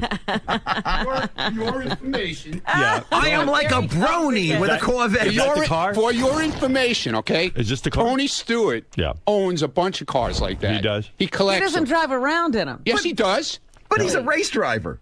But he Yeah, but belongs in one of those. Yeah. That's what he does for a living. He What do tells you- you I'm that, Ronnie. What are you talking about? In other This is- words, let's say I like the milkman industry, and I drove around in a milk truck. Why is this such a... Or one of those ice cream trucks. I love the ice cream Why do you Ron, buy why- every new phone Do you that sell comes out? Mr. Why do you Softy? buy every I buy a new fucking phone because I want to be up on the latest technology. This And is it also something you works. like, Yeah. okay? This is something I like. Right. And that bothers you too. See, I don't get that either. No, I'm trying to understand No, it that. bothers It doesn't you. bother because me. you're making fun. You're making fun of it. I'm not. I'm asking. You are. You're making fucking fun of it. You assume it asking. bothers you. You assume asking a question. You owned a Corvette for 3 days and you got rid of it because didn't it's like it. not your thing. Right. This is my thing. I like cars. I'm sorry it bothers you so much. All right. Fair enough. Thank you, sir. We You can't talk. have a conversation with him. You can't because it's unfair, dude. It's unfair to talk to you. I could do this all day. attack my I know, character. it's so You attack my height. You attack my job, and now you attack my car. You've gone too far. You know what it reminds me of? Imus wears cowboy outfits, but he's not a Right. cowboy. Right. But he likes it. He walks but it's- around in that duster, and Yeah. you expect him to pull a 6-gun on you. Yeah, you think it's like Clint Eastwood from a spaghetti western, and like Imus walks around in that Cowboy hat. get up, and you go, well, like if you didn't know who he was, you'd say, "Oh, sir, what ranch do you work on?" And What rodeo do you ride? Right. Yeah. Are you a rodeo rider? Are you with the rodeo? You would say, and he'd go, "No, what are you talking about? Don't say that to me." I just walk around like this. Right. And Ronnie walks around like a race car driver. All right, listen, I'd love Sometimes I put on a dress and pretend to be Danica Patrick. Ron, Yeah. why react this way to stories? I mean, you're only perpetuating the story. You're only keeping Scott's it trying going. to figure out my car. Forget it. He figured it out, he says. Yeah, what is it? 95. Well, anything's possible. Fair enough. Ron, Yeah. why keep a story moving like this? Yeah, If now, see, Lieberman will run in there now because somebody else did the work for him. I don't give out any. Somebody else did the work for him now. He'll go in and say to Scott, could you print me out a picture of the 95 now? Good. He came in to Good. me with it. Yeah, but I'm saying Lieberman didn't do that. That's his job to do. Not somebody who works in the office back here. Ronnie, why act so closely guarded about the story? Why not just own up to it, give your information, and move on? I mean, you know Why how should things, Because you know how things work around here. You're making it. You're making it worse. It's not his fucking business. You're making it worse, I have Ron. people out here. Get the fuck out of here. I have a job to do. John, why do you think this has set him off so much? I mean, what's going on with Ronnie? Ronnie has been irked lately about a number of things. I think the psychological profile yesterday, whenever anybody pokes at his lifestyle or how he chooses to live his life, he goes off. And then whatever comes subsequent to that, he then goes off. So I happen to be in the wrong place at the wrong time when I asked him about the car yesterday. And a reporter's job is to probe. We ask questions to find out the truth. So I knew, Ronnie confirmed that he got a pace car. I didn't know all the details, but I knew the way to get the details was to bring it up on the air with Howard. And look, now we have the details. We have the year, we have the make, so Ronnie is just angry. I mean, that's no breaking news. All right, Robin, it's time to hear from John Hein. Johnny boy, come on in, pal, and tell us what's going to be on the wrap-up show. Wrap-up show has been on fire. Lest anyone think it's been not on fire, you're wrong, because yesterday's show with it is Ronnie Mund going at it. It was unbelievable yesterday. Yeah. What are you going to be talking about today? You think that something is up with Teddy Microphone getting mugged and losing his iPhone. It's just weird that he doesn't call the cops and get his phone back. Where is that fucking guy? Yeah, he's here now. He's here. Explain that. Teddy, come here, just real quick. I don't want to spend all morning on it, but I wouldn't mind an explanation. I started out at 6 o'clock in the morning with this. Teddy. I did go. I went yesterday. Oh, you went to the police, but why would you wait? I mean, well, no. I couldn't go that night. Is your drinking out of control? No, what? It's average. Do you and your wife get just fucking slammed? Well, everybody gets pretty slammed in our circle. How many drinks did you have? I don't know, like umpteen. Are you that umpteen? Are you that fucking bummed out about your life? No, not at all. We're having fun. We were with a huge group of people. It was just like super fun. I mean, this is what you can't have fun without getting completely fucked up. Yes, of course. Let me tell you something. I've cut my drinking back almost to the point. I don't drink almost. I know. I barely drink. Well, I mean, I might have one drink a week. I know. I know. Tell you, look at me. I'm having as much fun as I used to. Are you blacking out? I was browned out, I'd say. What does that mean? That's a little less than What's blacked going out. on with you? I You're a don't young know. guy. You're that miserable? It was just a really fun time. I don't know. It was you a think party. That's fun to black out? Yeah, it's not fun to get on a subway afterwards, but so you got going on the subway wrong way and everything. It's just crazy. I need to hear her. You say yes, a pack of hyenas. You say 7 guys. It was it was like National Geographic. They took your. What does that mean? Like the wounded wildebeest and like all the 8 hyenas are nipping at it. Like so you were drunk. You were on the C train. Yeah.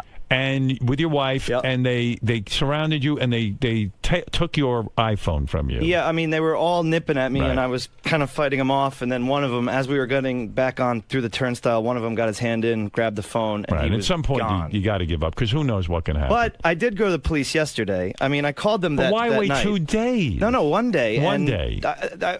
I followed the advice of the 911 operator. He's got an iPad, and on the iPad, it tracks where your iPhone is. He knows the exact location. The cop said to him, just you have to file a report, and we'll go get your phone. And you got to jump through their hoops. I mean, they don't. It's their not like hoops. I mean, it's not like they got to just make sure go kick down the door. Well, of course, because they got to make sure that you really own the iPhone. Yeah, They can't just you call them up. They just can't go get it. But for it's you. also a little minutia involved because it was at a train station, so now it falls under the Transit Bureau, and then it's this, and then this, and this. And I went to my local precinct, which is up here. All right. Do you have your iPhone back? No. What, you have an iPad. It tells you exactly where it is. It's still sitting in the same spot where it was. Where are the police on this? They are now investigating, but investigating. Yeah, you mean detectives have been assigned and everything. Yeah, and you gave them the location. Yeah, and they need to, in fact, come and collect my Metro card to double check where I was when I swiped it and all that other stuff. They're By really that time, going deep. the phone's going to be gone. As soon as the battery dies on the phone, you can't track it anymore. Oh, for Christ's sake! Well, I mean, look, I got lucky. Look, Teddy wasted several days. He did, but I mean, 1 day, Robin. 1 day. It was yesterday afternoon. And the reason you didn't go to the cops right away because I called 911. It was like 10 o'clock at night, and it was Sunday night, and I just wanted it. Yeah, I was just like, I have to get up. You were wasted. The guy's like, the 911 operator was very nice, but they said, "Oh, we'll have to send a car over to your house," and I figured it would take hours. All right, well, keep us posted. Look, I'm fine. It was like, we're very lucky. No, we're I know blessed, you're fine. I mean, but you should have your phone back. I'm a little sore here, but that's all right. What, they punch you in the head? I don't know. I don't know what happened. I don't know. Well, of course not. You were so wasted, you blacked out. Yeah. Well, listen to me, my friend. That concerns me more than the phone. Listen to me. That you put yourself in danger. I love these people who decide that they can go and be out of their minds and nothing's going to happen to them in a big city. Now Robin's upset with you. I'm sorry, Robin. That's right. You're probably sore from falling down when you were drunk. Yeah, he probably hit his own head. I know. That's why I didn't Hey, bring that didn't up. you recently bash Benji on the wrap-up show? No. Yeah. I heard it. What? Benji, you and Teddy having a hard time? No. I've always liked him. I just thought he was real Weasley about it because he bashes me on air and then he comes up and I bash him off air and then I can't come up on there. No, but then you come up to me off air and you said, "Hey, I just made that up because I want to get on air." So I didn't say that. I just said that's my. I'm like I have to. I have nothing to say here right now. That's my angle. Well, you said you didn't really. No, feel but that like way. little things like the shoes. Like when you brought up his He's shoes wearing today, high like heels, these little fucking things that just drive me crazy. Last year He wants to be taller than his with the girlfriend. wig, with the whole Rock of Ages Benji Well, thing. yeah, that- Seriously. He tries to draw a line. Eyeliner, but then again, I zoomed out and I stepped out and I said, wait a minute, I've only been here 6 years. There was the Benji who came in African garb. There was the Right. Benji who did this. So maybe that's his thing. And I said, it's not my place to. And then I felt bad that I was just in a grumpy mood and it was, right. I don't know, pre-wedding stress. You've also and all been that critical stuff. of John. You've also but you've also been critical of John Hine. You feel he's too straight-laced for the John show. Hine? Yes, No. John Hine. Isn't that true? No. Yes, it is. No, not at all. Straight-laced. Too straight-laced. In other words, he should be a little He's looser. a straight guy, but no. I mean, I'm not. I don't think he should All be right. looser. You're not critical of him? No. The one thing I did say was when he got the fast food truck, I was like, the guy doesn't eat any condiments, but Okay. that- All right, That was Teddy. everybody's criticism. Keep me posted on that phone. Yes, if and I we're- get the phone back, I'll let you know. But otherwise, Well, the new no. one's coming out in 6 weeks, so I'm eligible for So an maybe upgrade. you don't even need it. That's Exactly. right. Yeah, let those guys Oh, have yeah, it. they can have it. All right, thank you. Later. Concerned about his drinking. Can you think you could stop drinking for 6 months? No. You can't. So you're an alcoholic. No. What? Are you an alcoholic? No, but That means you are. what do you mean 6 months? Why would I want to? Stop for 6 months because What's in it for me? Health, to show that you're not addicted. Not good enough. Maybe I don't know. I'm going to miss out on a lot of fun. Can you stop for a month? Do you think I could. You sure. could? Do it. But I won't. Show me. I can't. You're an You alcoholic. got to raise the stakes. You're an alcoholic. What do you mean? I mean, you're an alcoholic. No. You can't quit for a month. I can. I can do anything I want. I can do anything I put my mind to. Quit for a month. No. Why? Because why? Because I'm having fun. Having fun. Yeah. Do you have having any an other awesome kind of time. fun? Life without booze is not Yes, fun. exactly. I'm not going to lose my arm. And let's go, baby. All right. Okay, you might have a problem. Well, we'll see. I'll cross that bridge when I get to it. All right. I know you've been right about a lot of things. Right about You're from- I everything. know I'm you're right, I America's know. judge. I know. All right. Thanks, Goodbye. Teddy. Right. Right, Robin? Right. Right. See, even Robin agrees. Teddy, microphone. Sir. Mm-hmm. Obviously a tumultuous Sunday for you. Yeah, no big deal. I mean, I think I had it coming. I got robbed of my iPhone, and I did go to the police yesterday and filled out a report and, started the whole minutia, really jumping through all the hoops. Why do you say that? Why do you say that you think you had it coming? Oh, man, I was an easy target. I was like, blacked out drunk on the subway and going the wrong way, and then, I don't know, I mean, I probably just, stuck out, and I'm sure, like, look at this idiot, and, whatever. I mean, it could have been a lot worse. They didn't get, like, my wallet or my watch or her engagement ring or anything like that, so, it's just a fun. The whole thing's actually rather embarrassing, so... Well, I'm sorry to hear that it happened. It's all right, I'm lucky. I consider we were both very lucky. None of us got hurt. None of us got robbed majorly, so... And they can't rob you of your spirit. That's Ted. right. They can't take what's in here. Later. Hey, look who's on the phone. Dale Yeager. You know who he is? Yeah, he's the guy who was here yesterday that Ronnie lost his mind over. to talk to him. Dale, what's up? Hey, Howard. I'm sorry to bother you, but I heard earlier, I'm listening to the replay of the West Coast show. Yeah. Mm-hmm. And I hear Ronnie making a statement which is absolutely ridiculous and asinine. Which one is Now, that? Well, he made a statement. He goes, well, I've talked to real police officers, and they say they know these guys. They're all book smart. They hear them at the academy. Howard, I've been operational in the field. I'm operational now. I work on cases. I'm in doing interrogations. I'm not a guy who's just some college professor that stands in a room and gives theories. No, I tried to tell Ronnie that, but he won't listen to me. Ronnie's screaming too loud to listen. And you know what blows my mind is, of all the profiles I did, and I actually did one on Robin, but we didn't get to it, but of all the profiles I did, his was the shortest. Right. And he got the most upset. Yeah, I still don't understand what he got so upset about. I don't either. And that's another thing, too. I wanted to clarify. I said that I believed, and again, it's not definitive, I believe that he, in his past, has done swinging because of all the stripper things. Well, swinging is when you have more than one sex partner at a time, 2 people or more. Mm-hmm. I don't think he understood what the definition of that was. I just wanted to clarify that. All right, Dale, fair enough. All right, thanks. All right, thank you. That's Dale Yeager, who is a professional profiler who got into a huge fight with Ronnie yesterday. Yeah, well, he's probably set Ronnie off again. He might have. I don't know. It's very possible. Ron. Yeah. Now that you've had some time to think about things. Yes, we played that. What? Have your feelings changed now that you've had some time? No. Feelings changed about what? The guy's a fucking professor. Well, he said he has done some field work. He has. Yeah, he says he's still in the field, giving lectures. That's not the field. Seems like you're giving him a lot of power by not answering to him. He has no power. I talk to real police officers. They know about guys like him. They laugh at him.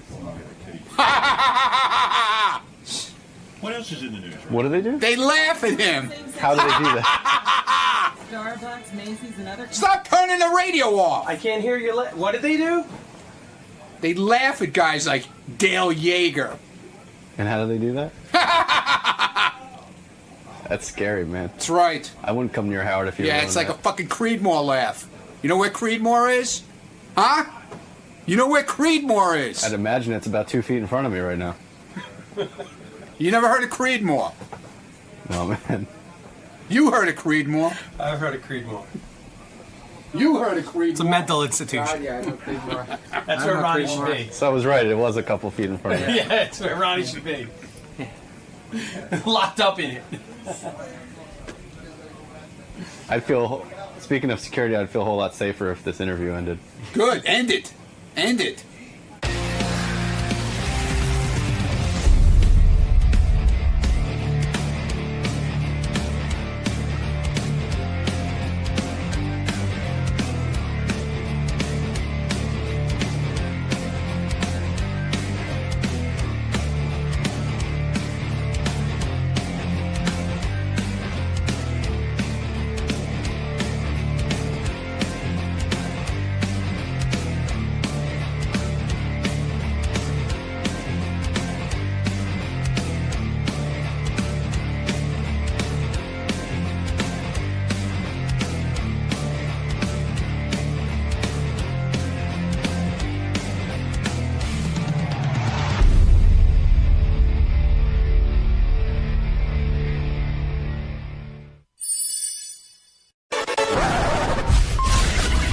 This is a Howard TV original production. On this episode, Bobo thinks the world is going to end. Does he have a plan? Oh, I found it. And is he man enough to survive? In case a dirty bomb goes down, I light the match and I see which way the wind's blowing. See, Bobo's not so stupid. What's your problem? Testing 1, 2. Baba Boo. Yeah. Hey-oh, yeah.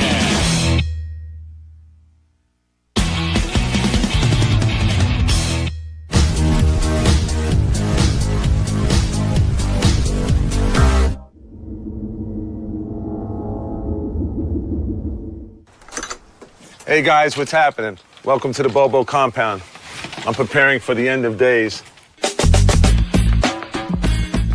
Why I think the world's going to end? Because there's a lot of crazy people, and on this day, December 21st, I feel that someone wants to make a name for themselves, and maybe he's going to light off a dirty bomb in the city. And I just want to show you guys a lot of the things that I have prepared for the end of days that might be happening this Friday, the 21st. I probably have about 6 months food supply here. I have a lot of these canned goods which you can open up, use a hand can open and that's it. Tons of tuna fish here. Health bars which you can live on. Cereal, juices for the kid. Nuts, okay? These are always good. You add water to these and you have like a macaroni they have in here. They have these cookies, cases of water. here. Special thermal insulated safety gloves for all of us here in the household to wear. If there's any dust down there or anything like that, I can put this on. Police scanner. So if anything emergency, police give reports or what's going on that I need to know, I get it right from the patrol cars. I figure we got 6 months of food. After that, it's lights out if there's nothing else we can get, you know what I mean? For goodness sake. Right now, we're going to go to the Amityville location because the Amityville is the closest, and that's what you want. You want quick response. You got to get there quick, in and out. So that's where we're going to go right now. Going to take a little ride and on our way to the first location, and then we'll be going to Oyster Bay. Bobo was a little nervous. He was anxious and hoping that he could find what he needed for his family. I don't know what's going to happen right now. This is like, my anxiety is like through the roof right now because I don't know what I'm going to be expecting. I don't know if we're going to find any guard dogs. I'm going to tear fucking my balls apart. I have no fucking idea. This is the complex. Look, barbed wire fences. Bobo's got to get in here. We got to get in here. This is it. Whoa, this is huge. Once we got inside, we saw that there was basically a construction site. As you can see now, this is being dismantled, which is really breaking my strategy right now. Bobo was a little too late coming here. It makes me upset now. Nah, this is not gonna work.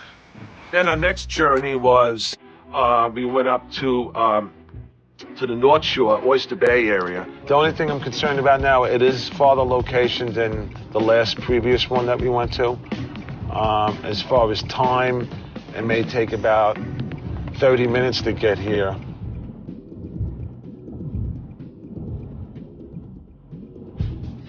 Okay, these are the grounds.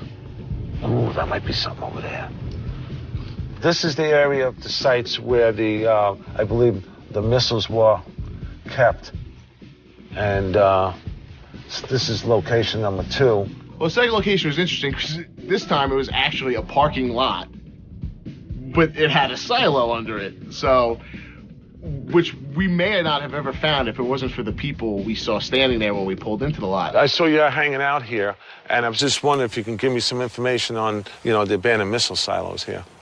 The steel plates are where the launches were. Really? Okay, and underneath all that debris and brush and all of that is the hatches. Are where the storage facilities were. Now, is there any hatches I can look at? No, you couldn't get into anything at all. No, they have no vent caps. There are some steel vent caps that you can see on the middle and the end one. Yeah. This has all been covered up. Would I be able to look at that vent caps? Yeah, you can. Cool. Take a look. Very good. Oh, I found it. I found it. I knew it. This is fucking great. I'll be able to come down here. See? Get a shot of that. Let's put a... Watch this. Watch this. Listen to the echo. You hear that echo? That's the tube. That's the tube. Oh, my God. I found access. He investigated a little more and realized that there was no ladder or steps to get down. And that really upset him. That took the whole wind out of his sails. The only thing sad is, how am I going to fucking get down here? I can't bring my 6-year-old, my wife, and expect them to go down this thing. But if it would have been a ladder, yeah, we could have did that. I could have put my kid to my back. He would have held on. I would have strapped him on, and I would have walked down here. Sure. Here's the end of the world, and now I have no place to put my family. So yeah, I was quite upset about that. This would have been great if Bob wouldn't go down. Ow! Fuck! Right on my fucking foot. All right. I went back home with no real plan, and so my wife asked me, well, what's the plan? I go, Bobo has no plan. Folks, hasta vista, whatever they call it, son of manadas. I don't know what's going to happen, okay, when the shit hits the fan. Good luck to all of you and super fans. This might be the last time you might see Bobo alive again, okay? So, but it was a great ride. Howard, thank you so much for the great ride. Many, many years of great radio.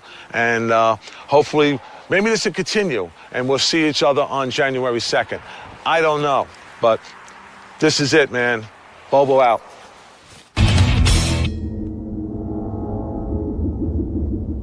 During our creative meetings, you know, lots of ideas are pitched. I'm in touch with a lot of the Whack Pack community, and I knew for a fact that Bobo was, quote-unquote, a doomsday prepper. What do you got, Chul? December 21st, the end of the world, supposedly. It's on a Friday. We have Brian Phelan, we have Bobo, and we have High Register Sean. All three of these guys believe that the shit's going to hit the fan on this day. Shuli said it could be cool to have a 101 special with Bobo discussing the end of the world and taking phone calls and whatnot. I just said, hey, instead of doing that, why don't we just invite Bobo in and pretend that the world really is ending? Let's just bring Bobo here. Is that maybe something he would do on the So what you're channels saying, to do? Sal, is you would invite Bobo down on Friday. Right. And say, look, we want to record a special and talk about the end of the world and this and that, because we really don't think it's going to happen, obviously. Right. And so he's sitting there and talking with you, and all of a sudden you and Richard are in there, and Everything shuts down, but the mics are still going. So you get his reaction. Holy shit! But what else happens? Like what else after the power gets? Yeah, if we can rattle, you can just play that fog when you're like, I wasn't really surprised to pull this prank off on Bobo. I mean, I think just a few days before, I painted his face with my dick. I shaved pubic hair off my ball sack and I put it on his face.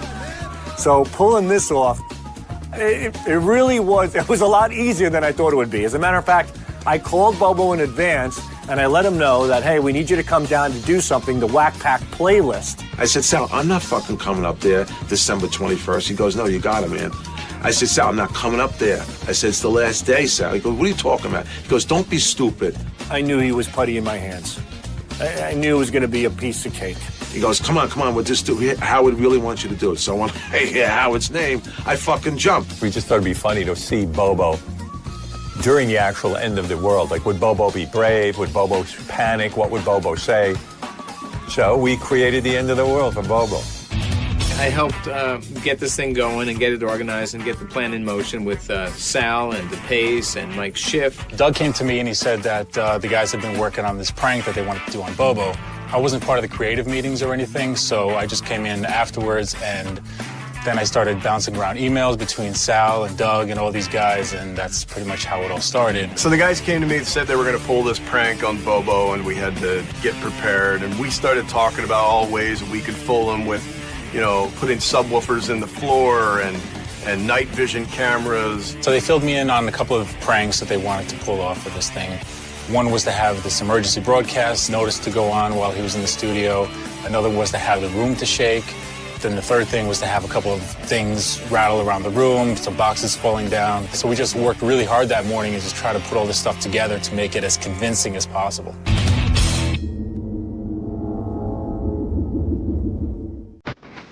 All right, so I'm just going to crack on every camera. I'm a true professional. They said they need me to cover this. I did. We used 4 cameras. We just decided to let it play sort of a little more natural, played it wide, and at the moment that it called for, we would kill the lights and you would see darkness, and that's how we did it. Geniuses. The faders aren't doing it here for my C&D shot. You know, this isn't my board. I could do it with the grand. Let's do that. That's probably the easiest and best option. I'm wondering if we still hide that night vision camera somewhere close. Just for extra coverage, I had an extra camera that had night vision capabilities on it, so I put that on Howard's desk. And so once the lights would go off, we'd still be able to see what was going on in the studio. Once Bobo gets here, I guess, or as soon as he gets here, we'll get you a camera and just start shooting. Start shooting him like BTS. My role in the prank with Bobo was to be the camera operator inside the studio. So that in Bobo's mind, there were 3 people within this studio. It was Bobo, it was Sal, and myself. And that was it. If you jump in this area, it kind of shakes everything. You can see all the lights starting to kind of shake a bit. Since there's a floating floor in the studio, you could pretty much be anywhere in the room, and if you're jumping around, you're going to feel it almost everywhere. So we were trying to find the perfect place to put somebody. Does this make the floor bounce? Yeah, it does. Like some more than the other one, I think. Yeah. That's really good. Oh, it might be better in here. I'm gonna let you do your own thing, but you want to just spin and stop and then do a lot more and stuff. Is it having that big an effect when I shake? Yeah, the room shakes. In the preparation, we just kind of decided that it would be a good idea to throw some CDs and books in boxes right off the top of the rafters there. You can do this. Oh, you're shaking. We got the ladder, right. It was a very cramped space. I was basically hunched over, and we decided that these large boxes were going to be thrown off with all this stuff in it.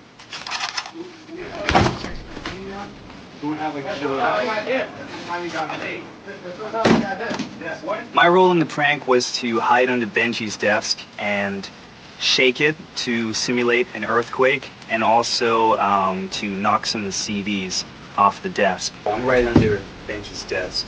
You want me to like just have them drop or kind of fly past the space? Drop them. Because Yeah. if he gets hit in the face, we can get a lot of trouble. If the room was really shaking, they wouldn't go like flying to the side. Just gradually push them, you know? Okay. Guys, you know where the RTSs are in the control room? Behind the door? Right behind when you walk in the door, they're hanging up on some posts. Just grab as many of them as you need. We wanted to make sure that all the guys hiding out in the studio could be able to get proper direction from the control room. So they all had headsets on, and Scott was able to give, specific cues whenever necessary. Hi, Scott. Hi! Get those fucking mics up already.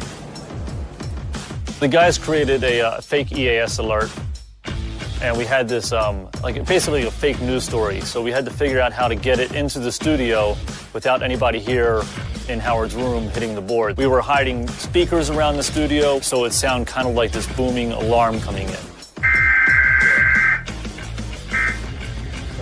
You bang on the door, say, guys, we can't get in.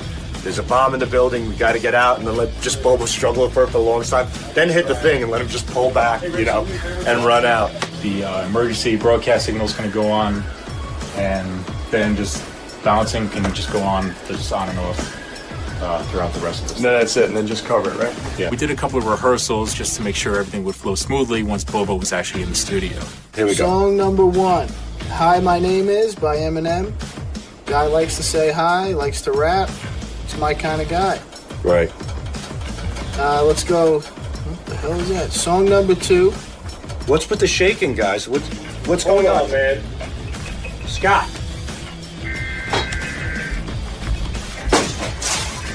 Attention. Attention. Hey, you guys hear this? This is an Yes. emergency announcement issued by Homeland Security. 1, 2, 3. Let's get out of here. Go!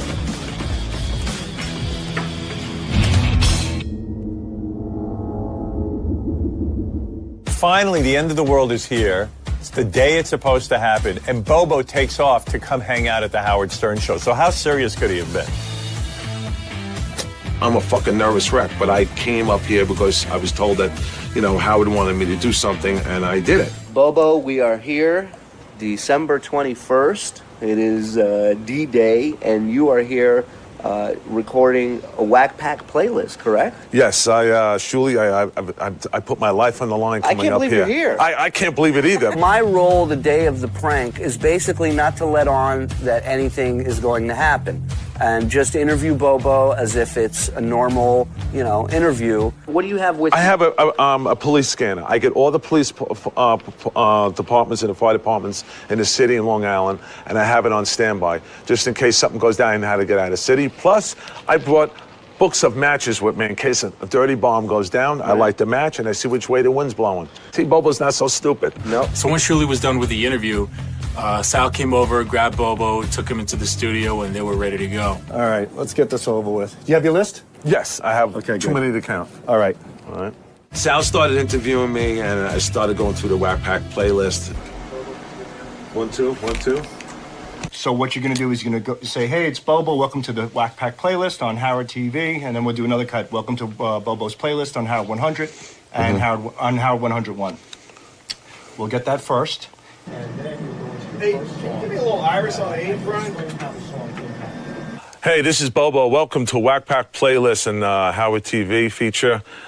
These are a lot of the songs that I put together that had a meaningful remembrance to me over my lifetime. Okay, so let's We're go shift. through the list. You're gonna tell me when you want to start, right? Wait, hold on. I can't let this go for you. So let's go through the list, and I'll read you the songs right now. You sound a little nervous. Just Yeah, relax. I'm a little nervous from this day. Bring me up on the 21st. Stop with this. The day's almost over. Hey, Brian, give me a little Irish on 4. All right, the first song is Metallica, Enter Sandman. And let me tell you how it ties into the Howard Stern show. So here it is, Metallica, Enter Sandman. And here it is, Metallica, Enter Sandman. Is that a good cut, Scott? I mean, if you'd like to edit. Yeah. I was all fucking twisted, man. I was fucking stumbling over my words. One of the best songs to me was Life in the Fast Lane. So here it is with the Eagles, Life in the Fast Lane. Perfect. I sat down with Bobo for a good 20 to 25 minutes before we started triggering all the little things to give him the impression that the world was ending.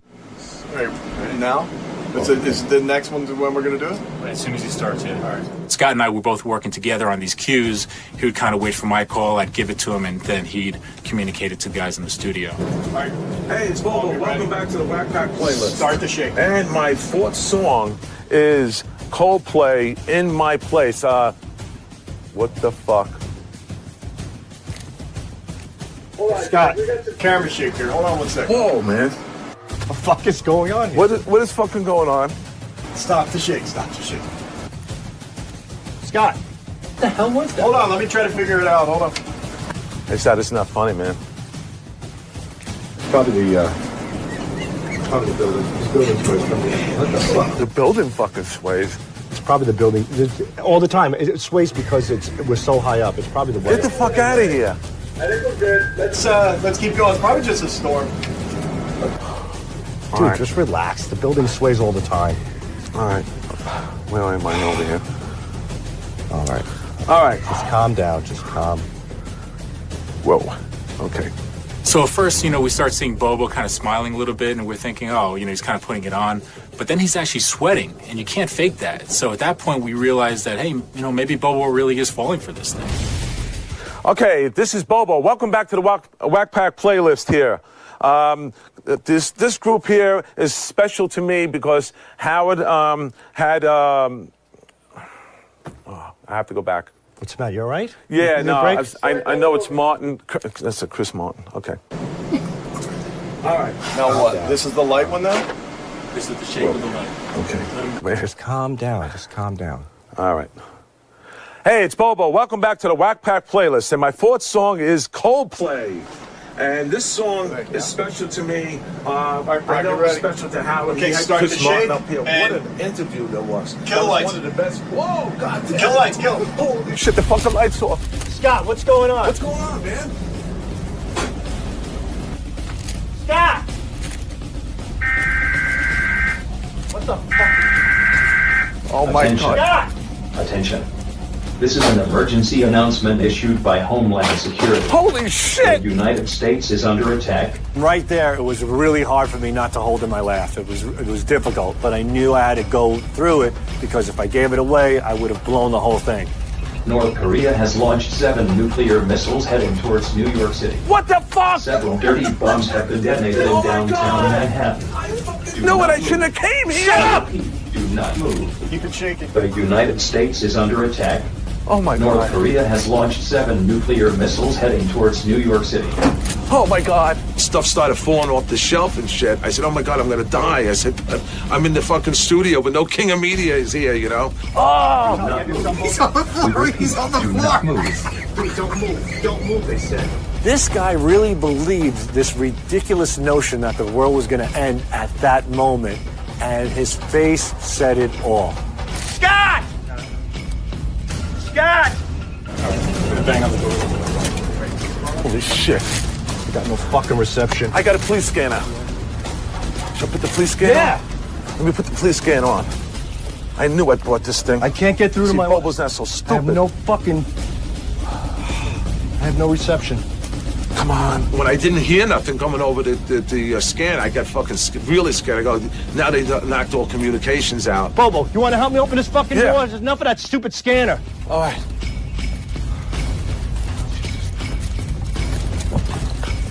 Fucking pull it. Guys, can you hear me? Open it! Can you hear me? Open the fucking door! Holy shit. It's all fucking magnetic up here, that's why. Guys! that? Oh my God. Bubba, close the door. Come on. Count to three. Hold on. Just get up. 1, 2, 3. Get the fuck out of here. This way. We're going to get out of the building. I would think that Bobo would wonder why there's a camera guy just hanging out in the hallway when everyone else just left the building. But it seemed like it didn't really occur to him. So it was good because we were able to get the footage in the hallway that we needed. Where do we fucking go? What do you mean get out of the building? He was running in all these different directions, and we're like, you know what? We kind of looked at each other, and we said, hey, let's keep this thing going a little bit. I can't believe I'm gonna fucking die in the fucking studio that I so much fucking loved. I'm gonna fucking die here. I really thought something really happened in the city. We're fucking trapped like rats. Just sit tight like they said. We just have to wait. I'm a very sensitive guy, and I was starting to think that it was all going to go down, and I was going to lose my family. I was going to die here in the studio. My wife was right. She's, oh my God, I should have fucking came here. She told me that. Now they're fucking home, and I'm over here. I'm stuck here. And Howard's not even here to at least fucking die with him. Dude, that's what you're thinking about right now? I got 3 kids at home. You worried about Howard not saying goodbye to you, asshole? When Sal was still trying to sell this thing to Bobo, some of the guys in the studio were clearly getting impatient because I think Patrick actually opened up the door a little bit to see what was going on. Holy shit. What the fuck is that? You'd think he'd kind of figure it's a prank or try to ask, hey, why is there a door opening? But it seemed like he didn't really care, so it was very strange at that point. Holy shit, I'm fucking hyperventilating. You got a fucking paper? I gotta have a paper bag. You gonna throw up? No, I'm fucking hyperventilating. All right, sit down on the couch. We got him a bag to breathe into because he was hyperventilating.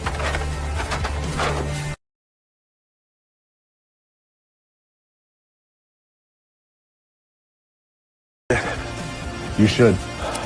Whether or not Bobo was really falling for it or whether he was just kind of goofing on us in a way, like he just didn't buy it, really didn't matter. It was still pretty funny regardless, so we had a good time with it anyway. This is genuine, bro. This really went down to me. In my mind, I thought it was really, really happening. Hands down and case closed on that one, man. You have to punish Bobo for stupidity. On the streets of Manhattan, and I'm an idiot. I thought the world was going to end, and I got to look for some takers now. Oh, hello, ma'am. I'm an idiot. I thought the world was going to end. Did you think the world was going to end? No, I think we're doing just fine. Thank you. Right? Yeah. Okay. Thank you. I'm an idiot. I thought the world was going to end. Did you think the world was going to end? No? Excuse me, sir. I'm an idiot. I thought the world was going to end. I'm an idiot. I thought the world was going to end. Did you think the world was going to end? No. No? Not at all? Nope. You have no nothing to say about it? Nope. Oh, okay. Hi, how are you? Oh, you on the phone? Okay, so. Hi, how you doing? Listen, I'm an idiot. I thought the world was going to end. What's your That's take okay. on I it? have no time. Ask her. Oh, okay, you got to go somewhere? All right. Have a good day. Excuse me, sir. You look like you could talk for a second. No, I can't. No. I'm an idiot, and I thought the world was going to end, but it didn't. I'm here. We're alive. Thank God. Howard Stern Show 2013. Hey, man, it's not the end of the world. Bobo out. Hasta vista.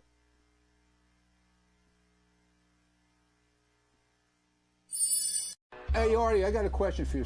Really, a serious question. Now, you talk about... Shut that off, all right? Seriously, shut it off. No, I want it off, because this is something that shouldn't be... I want to ask... Shut the fucking thing off! Ladies and gentlemen, we present to you The Ronnie Munn Show. Well, he's 5'6", but he still does security. A player with the women, despite a gray goatee. Yeah, the little Jew jeans got an attitude. Some say he's feisty or just downright rude. He's got a gray suit with a turtleneck, keeping whack packers all in check. We call him old man like he's 84. He's driving a limo shouting, "Let's fuck some hoes!" He's Ronnie Munn, and it's a Ronnie Munn Show. He's Ronnie Munn, and it's a Ronnie Munn Show. He's Ronnie Ronnie Mund and it's the Ronnie Mund Show. He's Ronnie Mund and it's the Ronnie Mund Show. What the fuck, man? What's your problem? What's up, you Mund maniacs? I'm Richard. And I'm Sal. Welcome back to the show. I had enough of this camera bullshit. I swear to God, now I had enough. Leading off this episode, we find Ronnie in yet another one of his little predicaments, as comparisons to a tiny celebrity guest leave Ronnie piping mad. All right, we got to bring in Vern. Oh, you're not meeting me? No. Oh. Shut up, asshole. Ronnie Stunt Double's here today. Vern Troyer. Why do you think that's funny? I didn't know Vern Troyer had a smaller twin brother. You don't know why? I'm talking games. I heard of Mini Mund. Good. Mini Mund. I don't find that funny. Fuck yourself, too. Yeah, sign this fucking thing for fucking charity, please. Ron? Can I sign this motherfucker as Mini Mund? Buddy? All right, Mini Mund. Al? Don't be a douchebag. Just fucking sign it. Sorry, I gotta scratch my balls. It's about time for a shave. They're getting hairy. Asshole. Mini Mund has mega attitude. Two of you. Go suck my cock. Little man, big attitude. Fuck yourself. Ronnie Mund, little man, big attitude. You jackass. Little man, big attitude. What the fuck is wrong with you? That's fucking nuts. Will you stop with the fucking signs? Jesus Christ. What happened to the sign on your back? There is no sign on my back. Is there anything on his back? Turn around. There's nothing on his back. It never got on my back. Greg? There's nothing on there. Well, I saw it. It never made it on my back, though. I know you saw it because you were in there with your buddy Sal, probably. He got it on the back. No, he didn't. Oh, you met the great Ronnie Mund? You have. I saw it on your back. How did you see it on my back? There was a cross.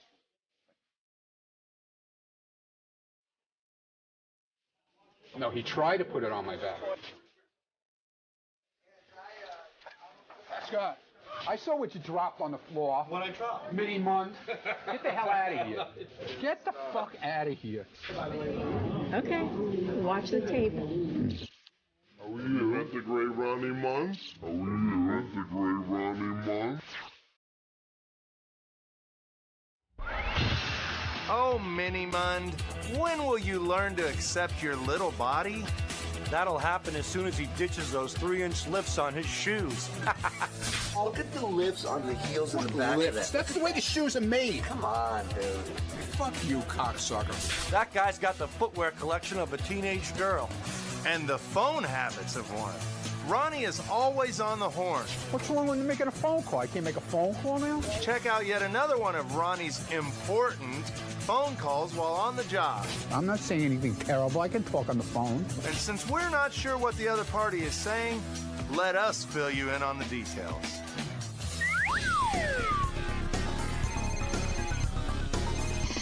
Whatever. You know what? I know you. You're no actor. You're not acting for any camera. Please, don't give me no shit now, okay? Hello? Hi, I'm Mark. What's up, fuckface? Nothing. Go fuck yourself, dickhead. Ball bag. What's that? Open ears, jackass. What's up, shitpipe? Really? How I many? just farted. I have black cock fell out of my ass. Are you kidding me?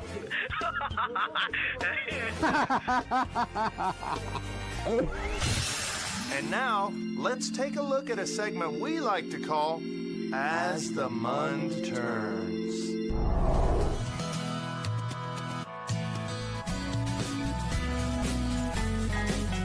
As the Mund Turns.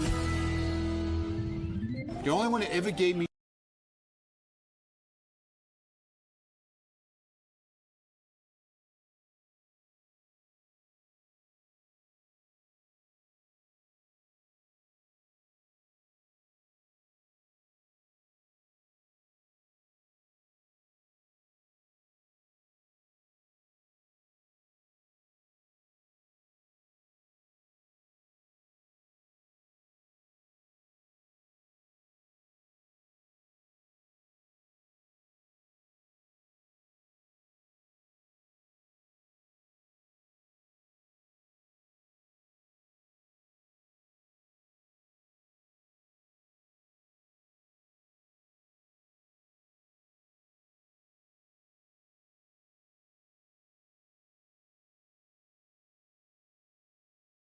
eye to four eye with Howard's mushmouth media producer. What's the matter? You can't fucking talk to me?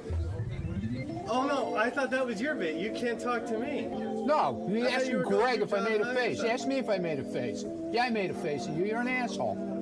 And as we begin this two-part saga, it's obvious that Ronnie and JD's relationship is mired in miscommunication.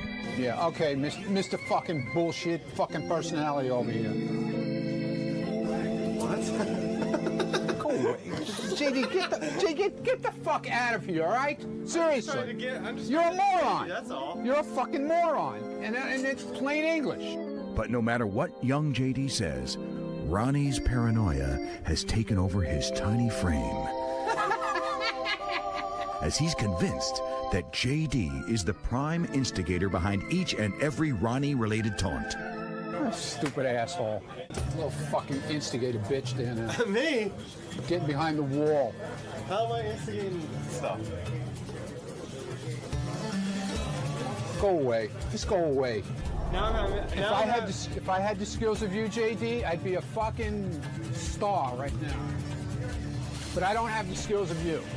I'm just a fucking asshole sitting in Scott's fucking room, okay? I'm just trying to have a creative conversation. I'm not as fucking great as you. Because you yelled at me earlier. I don't have the skills and ability that JD Harmeyer has. No.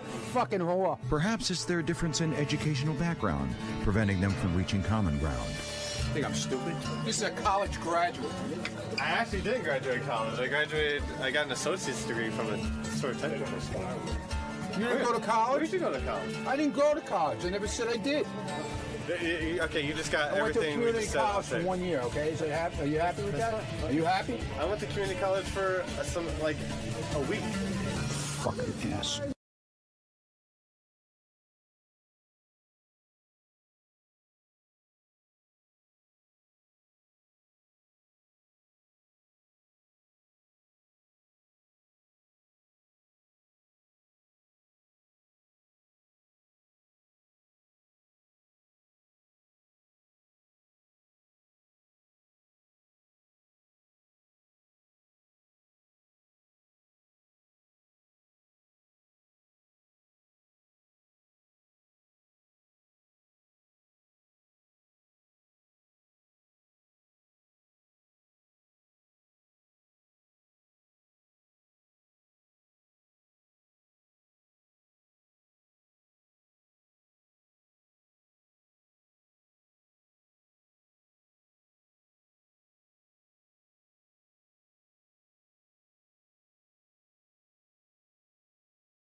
By Richard and Sal for his leprechaun-themed turtleneck, it's clear that JD is the only one who truly makes him see red.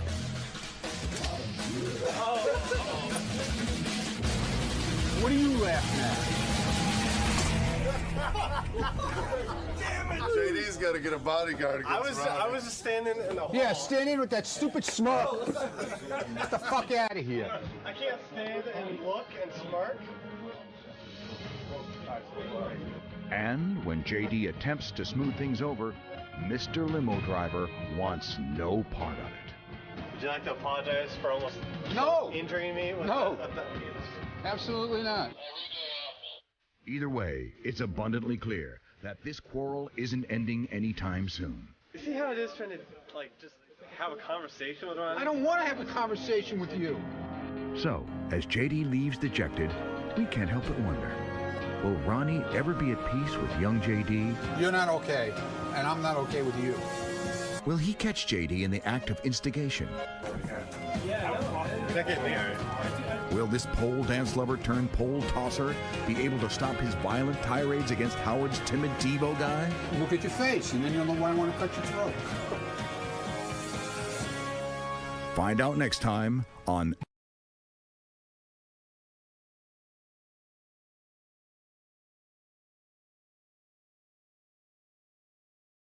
Hope Ronnie decides to go easy on JD. He's really being unfair to that mushmouth. Not me. I'm always down for some nerd bashing. I wish I was as cool as you. And who better than old man Ronald? That guy's a legend. And speaking of legendary moments, it's time for Great Moments in Stern Security History.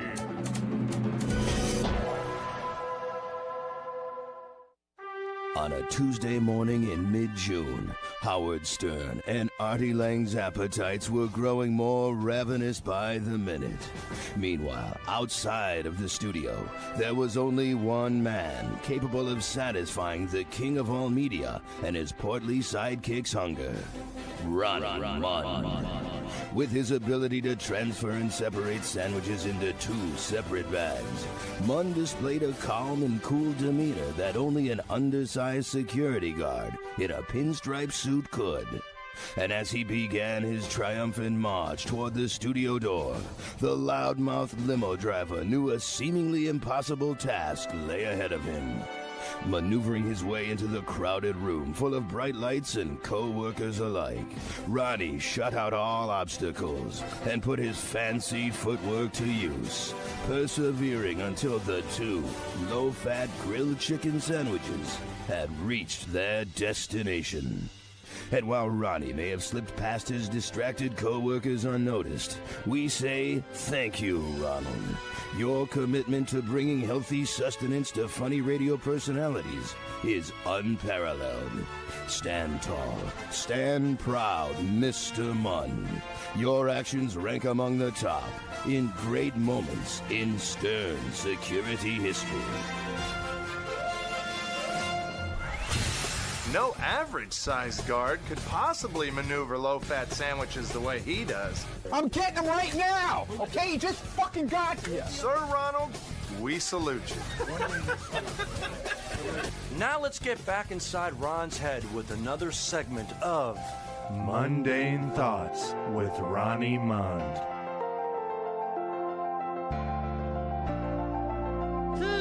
I wonder if I should sing karaoke this year at my block party. Sing karaoke? Are you out of your mind? Do you remember the Hopey Copey?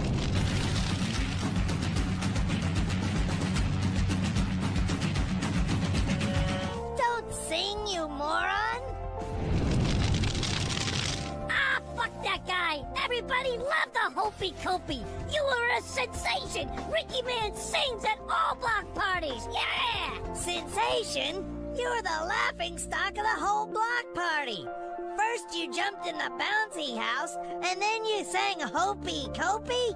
Don't be a moron! What are you talking about, the bouncy house? Ronnie, you were small enough to play in there with all the other little kids! You were a smash! Fuck this guy! I'm begging you, for once, act your age. Play a little pinochle, dance to some Lawrence Welk like a normal senior citizen would. Fuck this guy! Take those pinochle cards and shove them right up Lawrence Welk's ass! We're doing the Hopey Copey! Yeah, I'm gonna be the star at my block party, singing Hopey Copey and doing karaoke. Who would have thought Ronnie was facing such inner turmoil? Certainly not me. Now let's get out of Ronnie's head and onto the pavement. Yes, folks, it's time for more of Ronnie on the Street. It's Ronnie on the street, Ronnie on the street, Ronnie on the street, Ronnie on the street. He's so cute and just over 5 feet. So come and join Ronnie on the street, yeah! Hey, it's Richard and Sal, and we're back with another edition of Ronnie on the Street. And today we're going to ask people, what nationality do they think this little whippersnapper is? Hi, how are you, ma'am? Very well, thank you. So you see this little guy right here? What nationality do you think he is?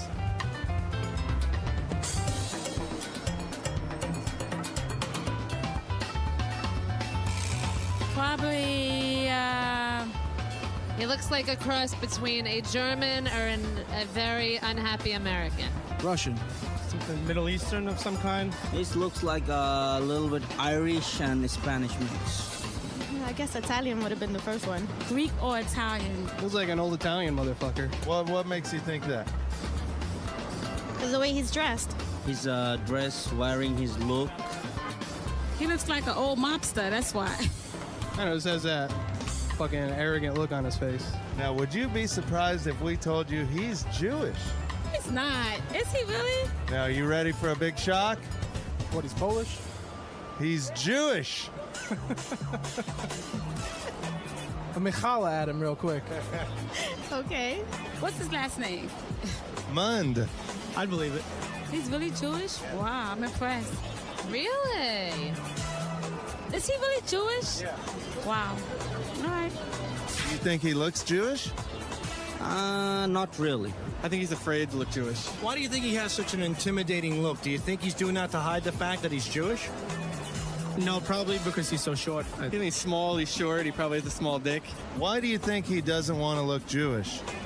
Who wants to look Jewish? He's kind of like a Guido Jew. I would say a Guido Jew. A Jew-gene. A Jew-gene. Do you think by him trying to look Italian, he's more appealing to women? No. I don't think so. Oh, no, not at all. You think he's got that tough guy attitude? I think he wishes he had that tough guy attitude. You think he's trying to toughen up? Yeah. And Italians kind of have an image of being cooler, you know? Right. People stereotype Jewish people too much, you know? What do you think of Jews? I have no problem with them. Right. They never bothered me. They're not as bad as those Jehovah's Witnesses, you know what I'm saying? Well, it seems a lot of people are confused about Ronnie's nationality. Yep. But I think there's one thing we can all agree on. He's an asshole. Ronnie on the street, yeah! Well, that brings us to the end of today's episode, full of Mund madness. But there's plenty more madness to come. Yeah! Yeah! Yeah! So don't miss the next episode, or we'll sick a 5'7" bodyguard on you. Don't make the old man throw his back out, okay? Ooh. I'm scared. Okay, here we go. Ronnie on the street. Ron, I can't hear myself. What the fuck are you doing? Here we go. Ready? Fuckface, hit it. It's Ronnie on the street. Ronnie on the street. Ronnie on the street. Ronnie on the street. He's so cute and just over 5 feet. So come and that's one. So come and join. Jesus, my first take. It's Ronnie on the street. Am I taping? So come and join Ronnie on the street. Yeah. I just gotta fix that part. So come and join Ronnie on the street, yeah! I just fucked up that so come and join. Does this sound good? So come and, Ronnie on the street, Ronnie on the street. Right, so cute and just all, hit it again. Ronnie on the street, Ronnie on the street. Ronnie on the street, all right, do it. So come and join Ronnie on the street, yeah! That was good, right? I don't know if I'd call it good, but it'll work. Right. Especially for this dog shit episode. Get the fuck out of here, you and your fucking...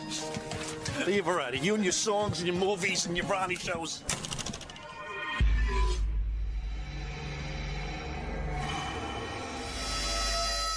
Get the fuck out of here.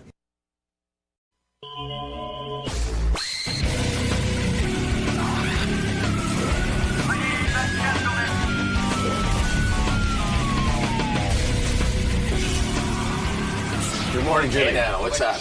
Welcome back. Oh, thank you. It's good to be back. How are you this morning? It's good. You don't have enough of these shots of me walking down the hall while you're walking backwards? No, that's constant B-roll. Right. That's all we want. Great. So what brings you back east? I'm here for the ABC Upfront, as I come every year. It's an advertiser ass-kiss fest. Right up your alley. Yeah. You love that stuff. I love it. Well, welcome good back, times. sir. Thank you. Hey, Jimmy, what's up, man? Good to see you. The iPad 2? Nice. Yeah, you don't have this? I have the iPad 1.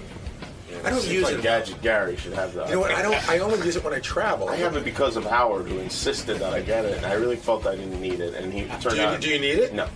I don't go.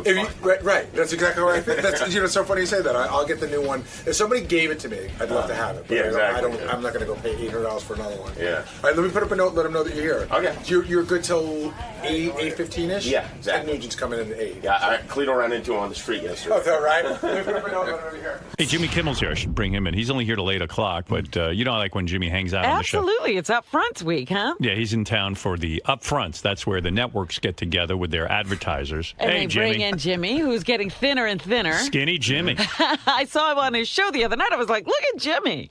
Jimmy walks around with his iPad. Oh, look at Hey, him. now. He's so corporate, so... I wanted to show you that I got it because you convinced me to get it. What, iPad 2? Yeah. Yeah. It's excellent, right? And I did get it. And here it is. It's great, but I would have been fine with the iPad 1. iPad 2 is much lighter. It is lighter. iPad 2 does have that video conferencing, which I like. Even though iPad 1 doesn't have that? No. No. And the only time I've ever used that, though, is with you. Yeah, right. And, comes in handy. Well, hey, but look at that. You had contact with me. I don't. It was weird, though, because once you came on the screen, I couldn't help but start masturbating. I knew you were doing that. I couldn't see his arms. iPad 2 also, let me see your cover. Oh, yeah, I have the cover that I got you rid of that. open it and it magically. You did. I got a nice case cover because I don't like You the back. can get rid of that? I don't want the back getting scratched. Oh, the back being exposed? Yeah, because the reason I got this cover is because of you also. Yeah, now you've well, disposed of it. I switched. You've led me astray again. Tell people why you're in town this week. And okay. All right. You're in town for something called the Upfronts, but explain what they are. There's a very confusing event that goes on in television every year. So all the advertisers gather, and then the networks tell the advertisers about the new shows that they have coming up. Right. And they're very excited about the new shows, and they show clips of them, and everybody sits there enthralled, and then theoretically people buy time on these shows. They buy ad time. Right. And then we cancel all of those shows in the next 12 months. Every one of them gets canceled. I always thought it was weird because it's the only business where it's called Upfronts, where an advertiser commits money to a TV show that he really doesn't even know how people based are on a going to little do. clip or something. But it's not a gamble at all, because if the TV show doesn't deliver that minimum rating that they've been promised, then they give them commercials in other TV shows. So Right. we're like the stupidest bookies in the world. Right, but you're going to win no matter what. Yeah, if the Jets don't cover, we'll give you a few extra points until they do. That's right. So you're going to go, but you're hired because you're the Johnny Carson, so to speak, of ABC. You're their one late night Sadly, guy. yes. You know, but you're the late night guy for ABC, and it seems to be Who the did job. they have before Jimmy? Nobody. No, and they probably tried out like Howard Cosell or somebody. No, Bill Maher was on in my spot. Politically incorrect. Oh, that makes sense. Now, I saw you prepare for last year's Up Front. Yes. And you asked me to listen to the jokes and that was a great experience and evaluate them. I thought they were good. I mean, I liked them. It was you and Ashton Kutcher. It was weird. A weird group. It was me, Ashton Kutcher, Beth, and who else was listening? Maybe Demi Moore. Yeah. All right. And Jimmy performing That's these a jokes. tough crowd. Yeah. Now, I was very encouraging. I thought the jokes were very good. What did Demi and Ashton do? Demi thought the jokes were good. Ashton was like, that sucks. That blows. That's a piece of shit. Well, this year he's going to be in the monologue. There you go. His constant criticism of every joke I found not funny after a while. I felt for you. And then finally, Jimmy just shut up. I was like, all right, forget it. I'm You not. gave up? Fuck this. I'm not. This is not helpful. Have you gone through all your jokes? Have you? Not yet. Not with people yet. Right. Yeah. So you've read through them. Yeah. And now the preparation is kind of done, and now you're going to read them in front of a group like myself and Ashton. Who will you get Well, this time? not such a high-profile group. I like to read it in front of some of the sales guys because some of them are inside TV jokes, right? Just to get a sense of what they think is funny. That's where you try this out. You can't go to a club and try this out. No. Right. You're not like Jay Leno where you go to a club. The Hermosa Beach Comedy Club on Sunday night. And take a running fee for through it. 700 jokes. You know what? Just for a second, I have to say that Jay Leno gets more obnoxious as the days go on. What did he do to you? Did he put didn't ayahuasca in your... No. He didn't do in your anything enema? to me. But one morning I'm watching, I get up and watch TMZ sometimes before work. And they found him out in a steam-powered car. Yeah, he drives around in that thing a lot. Ridiculous. That's why his clothes are always so perfectly ironed. It's a weird affect. If you kind of want to go around anonymously, you would drive a regular car. Yeah, with sides and glass and a whole bunch of You stuff. should see these cars he drives around. And by the way, Corolla goes out there and drives around in these cars with him. Yeah. It's as if he's in a parade. He's the only person in a parade. Yeah, I mean, if you didn't... I would think Jay Leno gets enough attention all week for having an hour on television. You're wrong. You know, I'm wrong. I'm absolutely wrong. Isn't it shocking to you and to me that here's a guy who gets all this attention? You would think he'd want to sit back. Yeah, he's like driving around waving at people. Yeah, he puts himself in as Jimmy said, a parade. A parade of one. What is that? I don't know what's going on there. I think he's so proud of those cars. He gets just so excited. Like a child, he wants to go out in the street and show everyone his new bicycle. There was a period of time where you were like a regular guest on Jay, of course, because you were... Well, not really. I mean, I was on once. You were on once. Yeah. But and then you went on the second time and quote unquote burned him. Right. You don't hear from him anymore, right? No, I've not heard from him. He considers you an enemy. He'd probably try to run me over with that steam car if he got the opportunity. He's mad at you. I think so. I don't think he would cop to that. I don't think mad enters Jay's. Yeah, it's an emotion that he rejects. Did you read the Bill Carter book? I mean, I did. Yeah, you did. I felt that you were portrayed in a very, very good light. Yes, I think so, too. Yeah, I got the feeling you spoke to Bill Carter. I did, to help him with his book. You did. You admit to that. Yeah.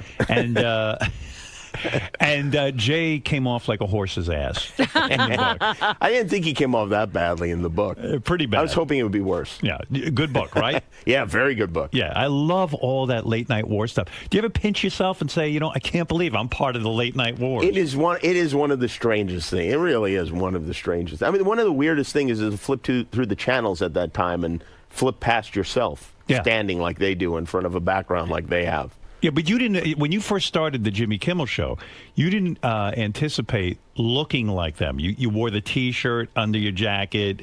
You didn't do a stand-up at first. I'd always have a single ball poking through my fly. No, but you would never expect it. You wanted to do it in a different sort of format. Yeah, it's always stupid. That's what you always trying think. to change the format. Yeah, people don't want to see different. They want to see. Well, that's true. Like even Merv Griffin. I go back to his day.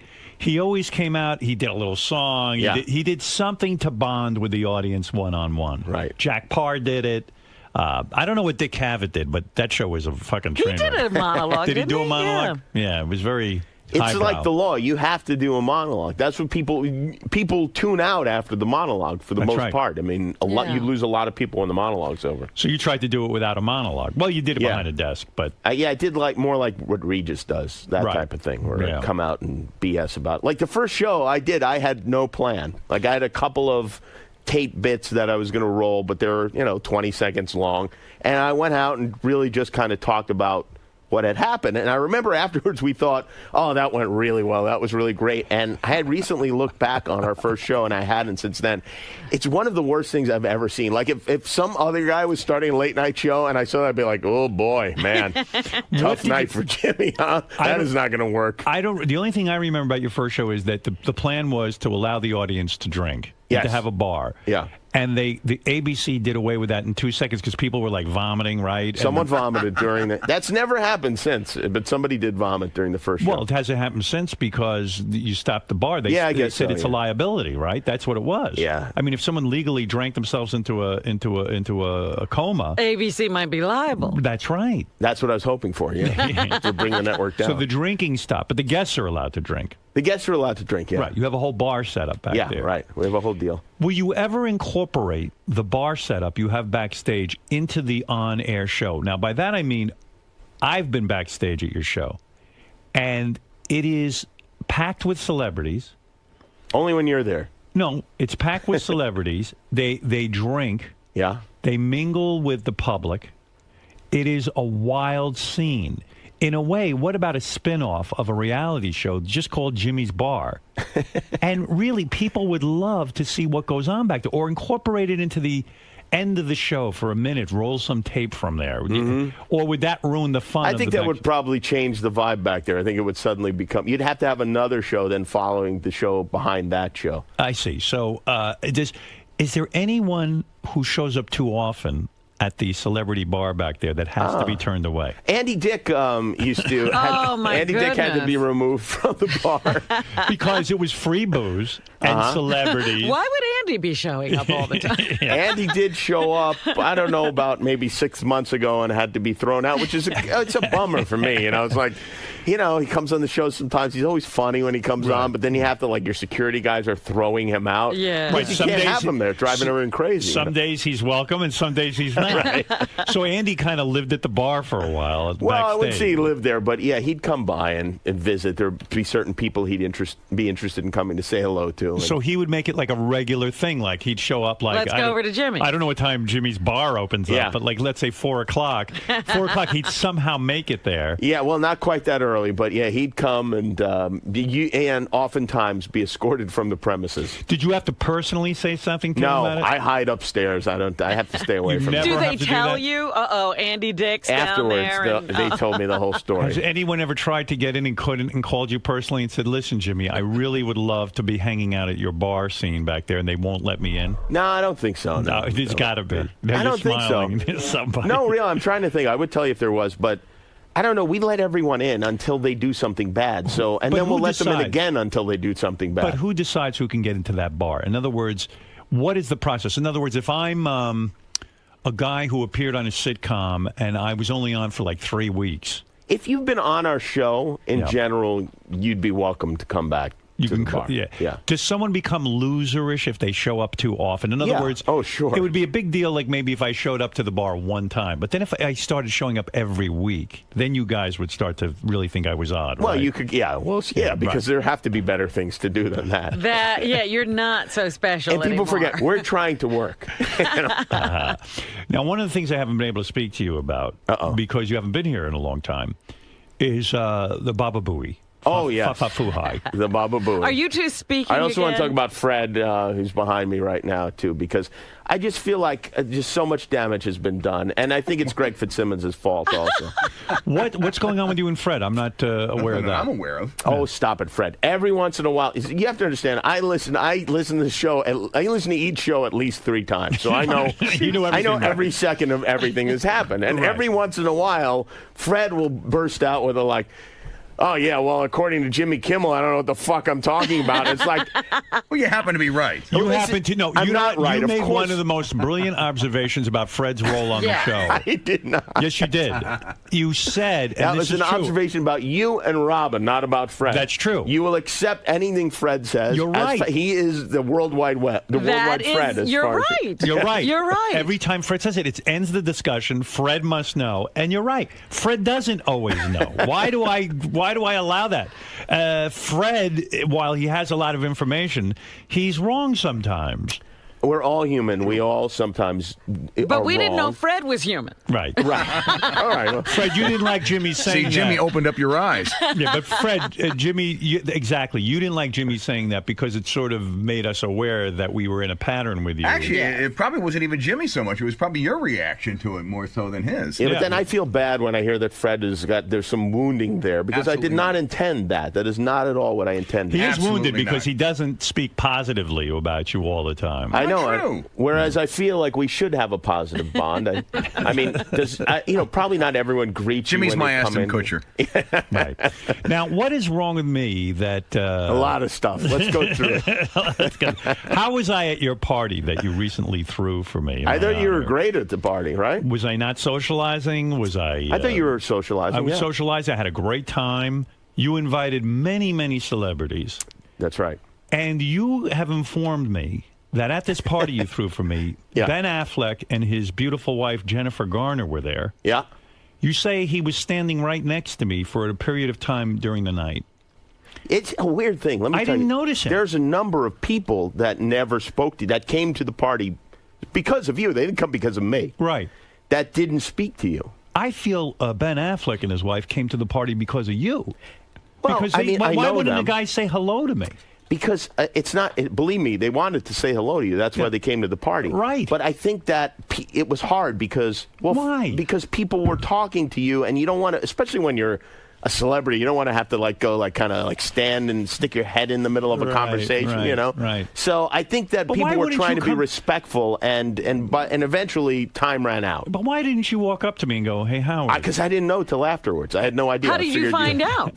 Plus, I was out of my mind. He was out of his mind. Yes. Yeah. I mean, really. I was on ayahuasca. I think so. It's not a drug, though. I was watching not. The ceremony. It's a tea. I don't watch you during the party. What is he up to? Well, That's it's what funny. I'm glad. I'm glad you don't watch me. I don't watch Jimmy that much during the party, but at one point, Jimmy had set up this time, instead of his band room, he set it up to be karaoke. Right. And from what I understand from his girlfriend, Molly, Jimmy had spent days testing this karaoke over I took and the day over off and work over on again. Friday so I could get it fixed. Sound checks, everything. Like literally, like making sure it worked. But of course, he checks it in an empty room. Yeah. Right. So the night of the party comes, we've got 500 guys in there, all ready to sing. You can't hear a fucking thing. The music you can't hear. You can't hear. Why is that? Does he just have the little karaoke system? He doesn't have it through a PA? No. Should have hired a karaoke guy. Yeah, but I don't want a guy there. I understand. But anyway. Yeah. So people were singing to themselves? You couldn't hear anyone like the beautiful Dax's girlfriend, Kristen Bell. Kristen Bell. She evidently can sing, for real. Uh-huh. And I'm sitting next to her, and I hear she's ready to sing.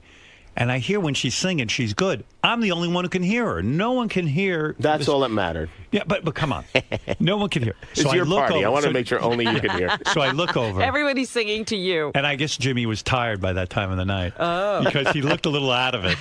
And I see he him. didn't care anymore. I see out of the corner of my eye, Jimmy is just staring. Now he's just staring. Now it's going on 20 minutes. He's staring at this equipment. Is he blinking? Or as if he stares at it long enough, he'll piss it off and it'll start working. He's staring at it like in disbelief. Like literally, this is what I see. He's like this. Jimmy's just staring at this equipment, and I go, "Oh, this poor fucking guy." I know tried that feeling. so hard. Yes. When I have people in my home, if something doesn't work, I get fucking crazy. Absolutely. But he's so pickled that he doesn't. There's nothing he can do. He's just staring. He's just staring at it. He's I was planning to kill it. So then, he was going to kill it. Then about 20 minutes later, because it's horrible, all you hear is feedback and people are wincing. People are leaving. Oh. It wasn't that bad. Like Gary Shandling almost came into the room, and then I saw him leave because it was so loud and it wasn't working, and the people were leaving. It was a bummer. Yeah. So then Jimmy finally crouches down. Now he's staring at it, but he's crouching down. He's closer to the equipment. And then he starts to fiddle with some knobs. And I know he doesn't know what he's doing. Right. And I was going to go over and help him. I go, I'm not going to be a help. It's fucked. We're done. It's finished.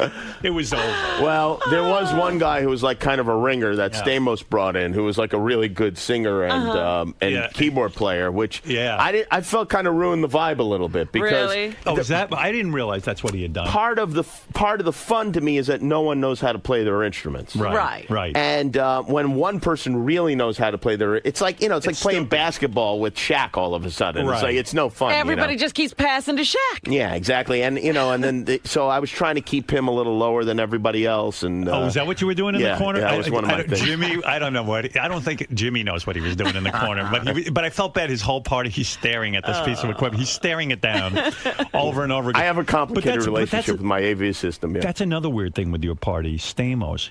He doesn't bring a girl.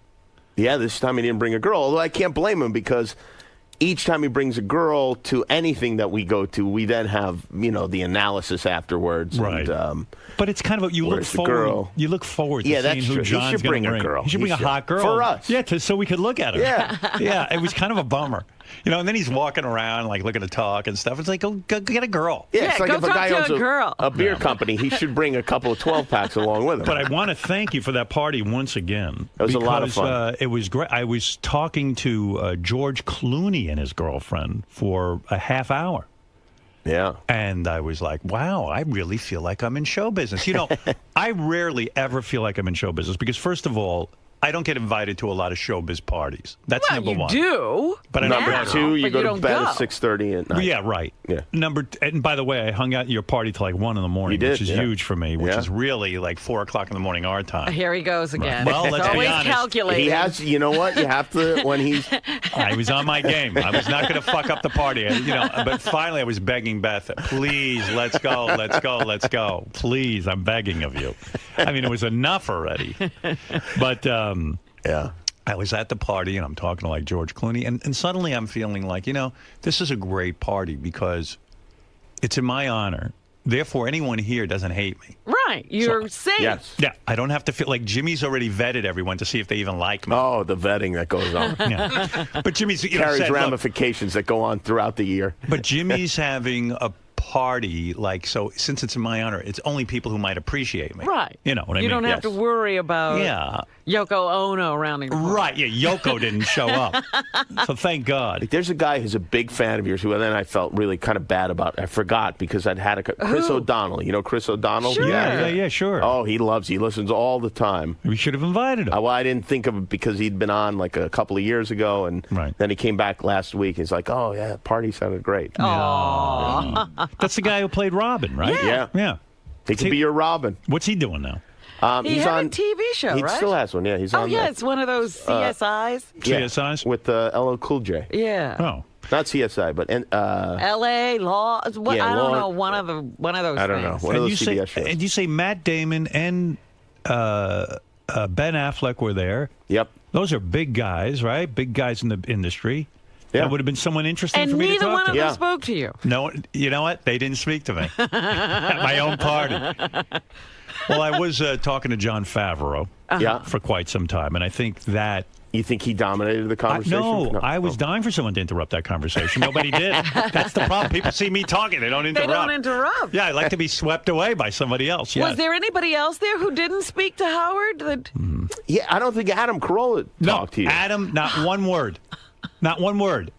I mean, think he doesn't know you. Yeah, I know Adam. I think Adam just figured you're there. There's other people you wanted to talk to. You know what? He's right. Honestly, between you and me, he's right. When there are other people I'd rather talk. I know Adam already. Yeah, exactly. Yeah, go ahead. Were there people that that called you during the week that wanted to come to the party, but maybe weren't party worthy? Like people that were trying to get in? Because I know Krista Miller said that Zach Braff kept calling her, and I think he was trying to get into the party. Well, you know, the funny thing is, I think that was like last year, but I didn't even pick up on that. He did contact me, but he never mentioned the party. So because I know he's a big fan, and I think he wanted to go. I just didn't know. Yeah, I didn't know that. But so. did anybody call you and say, "Hey, I want to come," and you're like, "Yeah, it's sort of full." That I said couldn't come. You know what? People are real weird because they have to be super careful because of this. Right. That's right. Because of this moment right here. So I think some people kind of suddenly came into my life and it was like a hint. And I think most of those people, I just figured if it was somebody that was a fan of you and of the show, and then somebody that you wanted to come, because I want to make sure you wanted everyone to come who came. Right. I'd invite them. Yeah. I had a great time. I mean, it was really nice for me. It was one of the nicest things anybody's ever done for me because I really am a pariah in this business. You know what I even liked? Like Mary McCormick, my movie wife from Private Parts, was there with her husband. And I love that because I know Mary doesn't think I have any showbiz friends, and which I don't, except for Jimmy. But why does she think that? Well, I can just... I don't know that she thinks that. That's how I feel inside. That's what you perceive. Okay. So I'm walking around, flitting around to all my new showbiz friends, and Mary says to me the other night, "Boy, you have some great friends." I go, I do. I really do. You were happy just because she had to say that. She was totally bamboozled. She had no idea none of those people know me. Oh, that's funny. It was fantastic. That whole party was just worth that moment. I liked it. That's it. I go to parties for other people's enjoyment. But then I was talking to Courtney Cox. Yeah. Wasn't that confusing? David Arquette. They're walking around holding hands? David Arquette and Courtney Cox are walking around holding hands. And I was just like, what the fuck is wrong with you two? I figured out a solution for those two, I think. Yeah, what is it? She should adopt him. Yeah. Yeah, if she's sick and tired of him acting like a child, let him be a child. He can stay in the house. Let him be one of the kids. He doesn't necessarily want to fuck her. He just wants to hang with her. No, I think he wants to fuck her, too. He does. All right, so he'll fuck her once. I mean, remember he tried to get her in the hotel at Disney World? Yeah. I understand you want to hear Ronnie get his own show. I do want Ronnie to get his own show. Well, Ronnie had a show. What would you name? He did. What would you name that show? I would call it More Ronnie. More Ronnie. Than ever before. Dude. Do you think Ronnie gets it yet? I told Ronnie. I said to Ronnie, Jimmy thinks you should have your own show. He goes, he's right. I go, he wants to call it More Ronnie. He goes, that's a great name. Yeah, he loves it. So he still doesn't. Shh. Whatever, dude.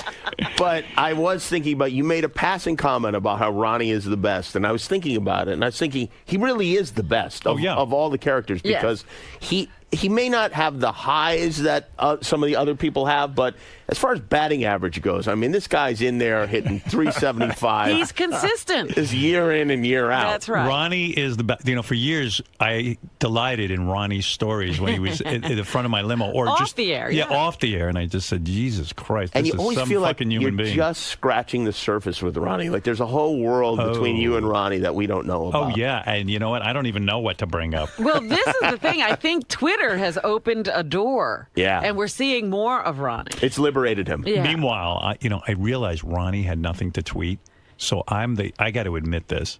I'm the asshole who went to him. I said, Ronnie, if you're going to tweet, why don't you become like Hef and do Hot Chick of the Week? And you can build your whole week around that. It's smart. It's smart. So that's where Hot Chick of the Week came from. Of course. I've been feeding into this Twitter thing. And then he makes a mistake and tweets a picture of a guy. Of a guy. Right. And then he's like, I didn't tweet a picture of a guy. No, it's a little O, not a big O. Ronnie is the best. You just got to think about it. Right. You know what I mean? You got to. He really is. There's the host of More Ronnie. Dude. By the way, is that some kind of a joke? What? The More Ronnie thing? No, just it's more just of more you. Ronnie. No, you want to hear something funny? Yeah. I don't want to say who it is, but somebody called me and said that you were, like, making fun of me behind my back. No. Like More Ron E. You know what I'm saying? Moron. Did you think of that, Jimmy? When I you... didn't even think of that. I but, didn't think of that. But I didn't know a good that. friend of yours thought of that. Who? Dude, I don't want to say. Oh, my God. We were just thinking Dude. more Ronnie.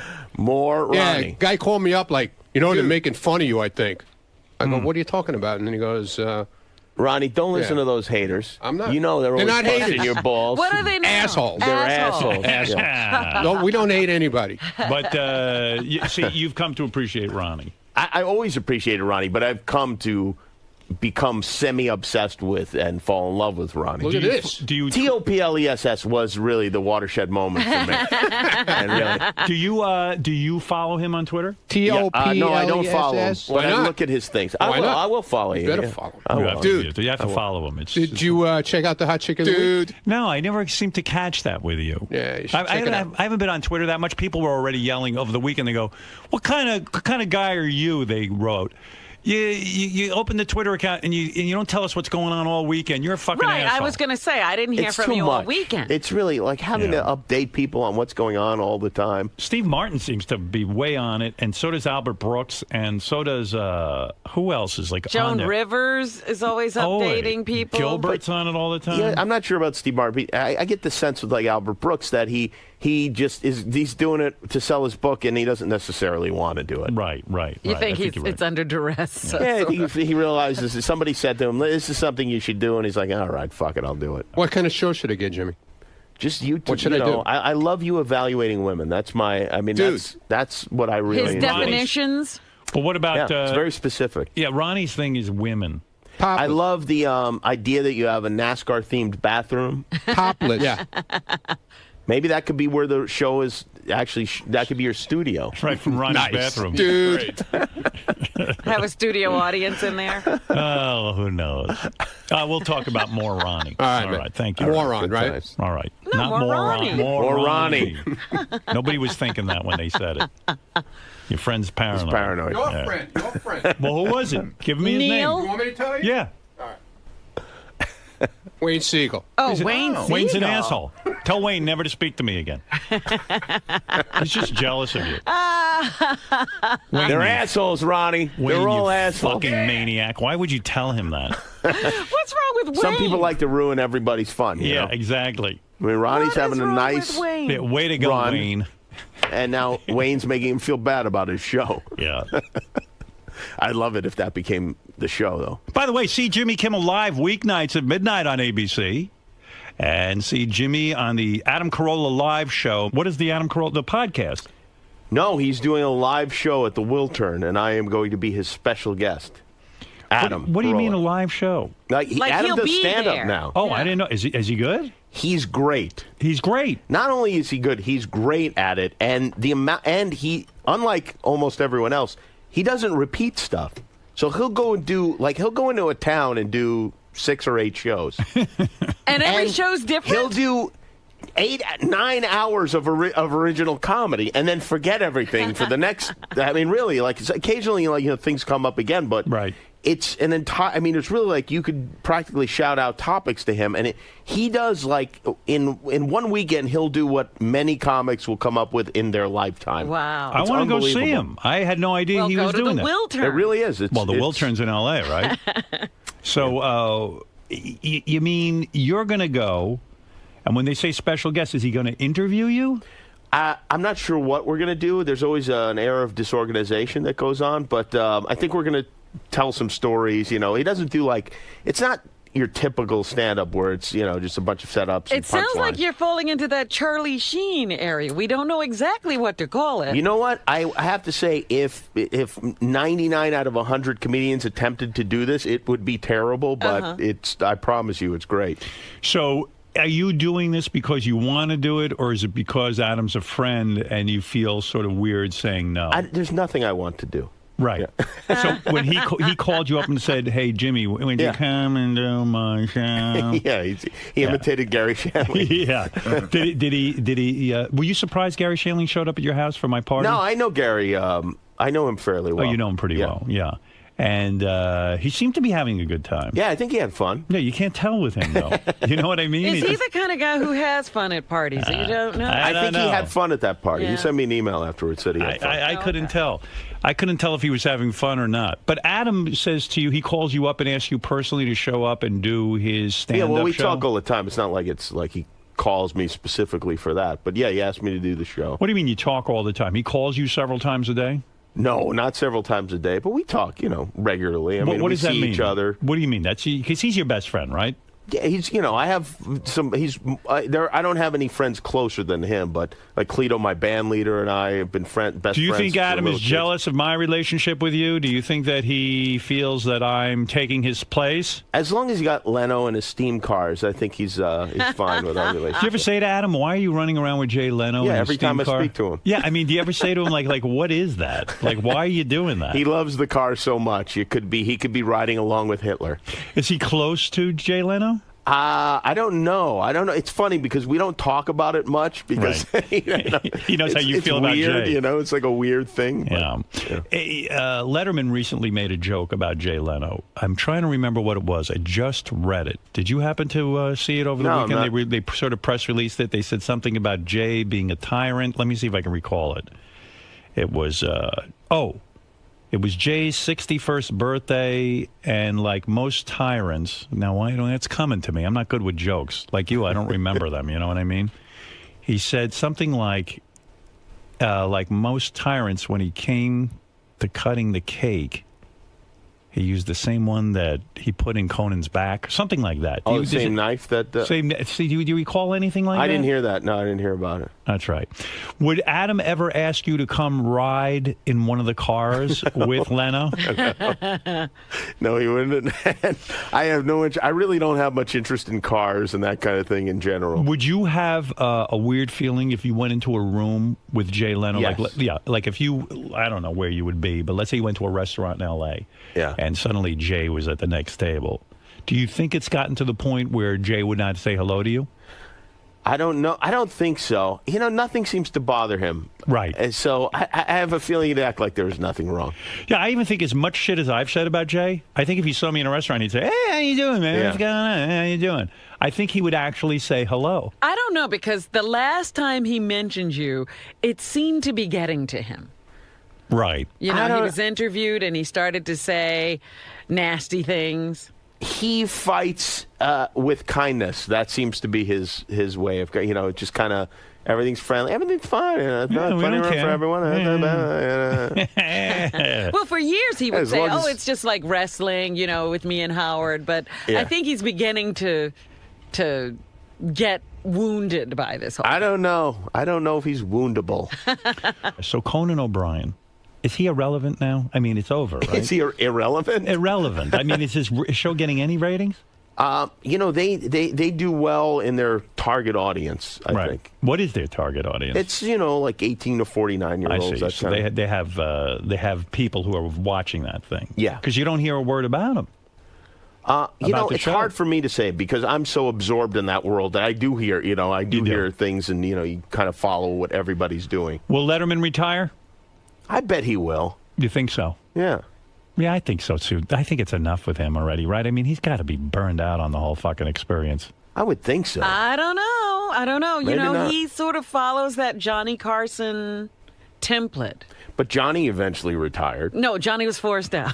Anybody think Letterman? Right. Anybody think Letterman is still cheating? No way. I No don't way. think so.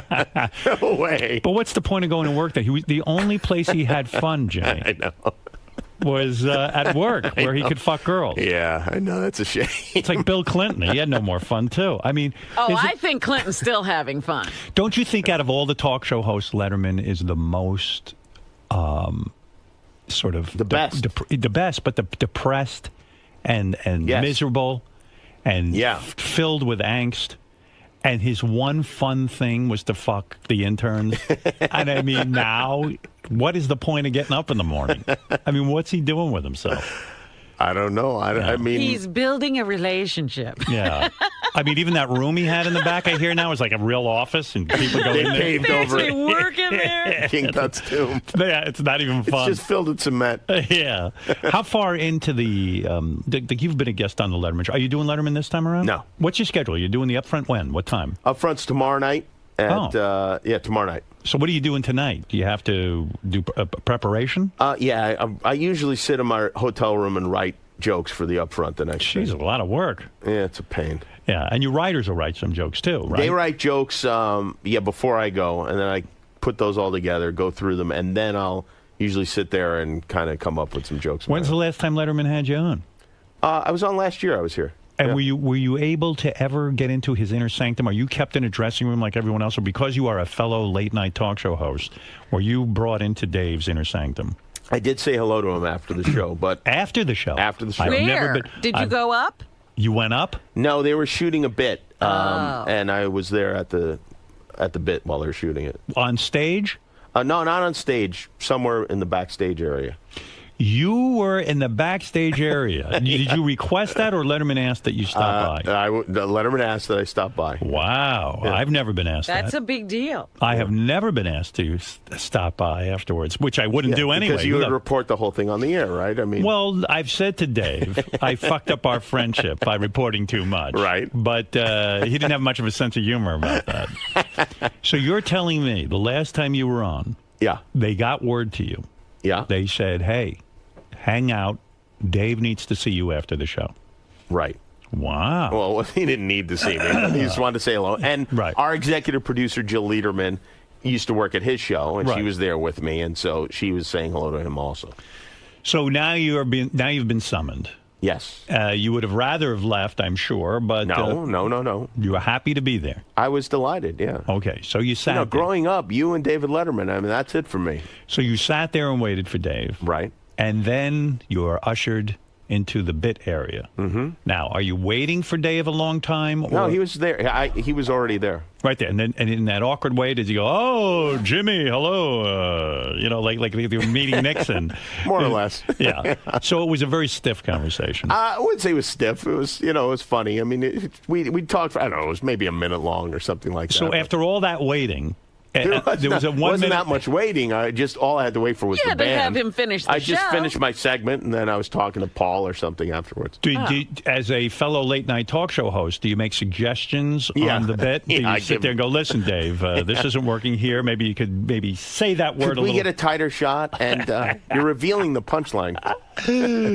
Weren't you angry like I was that Letterman, during the whole Leno controversy, weren't you upset that Letterman invited Leno to do a TV commercial during the Super Bowl? Yes, I was very upset. Thank you.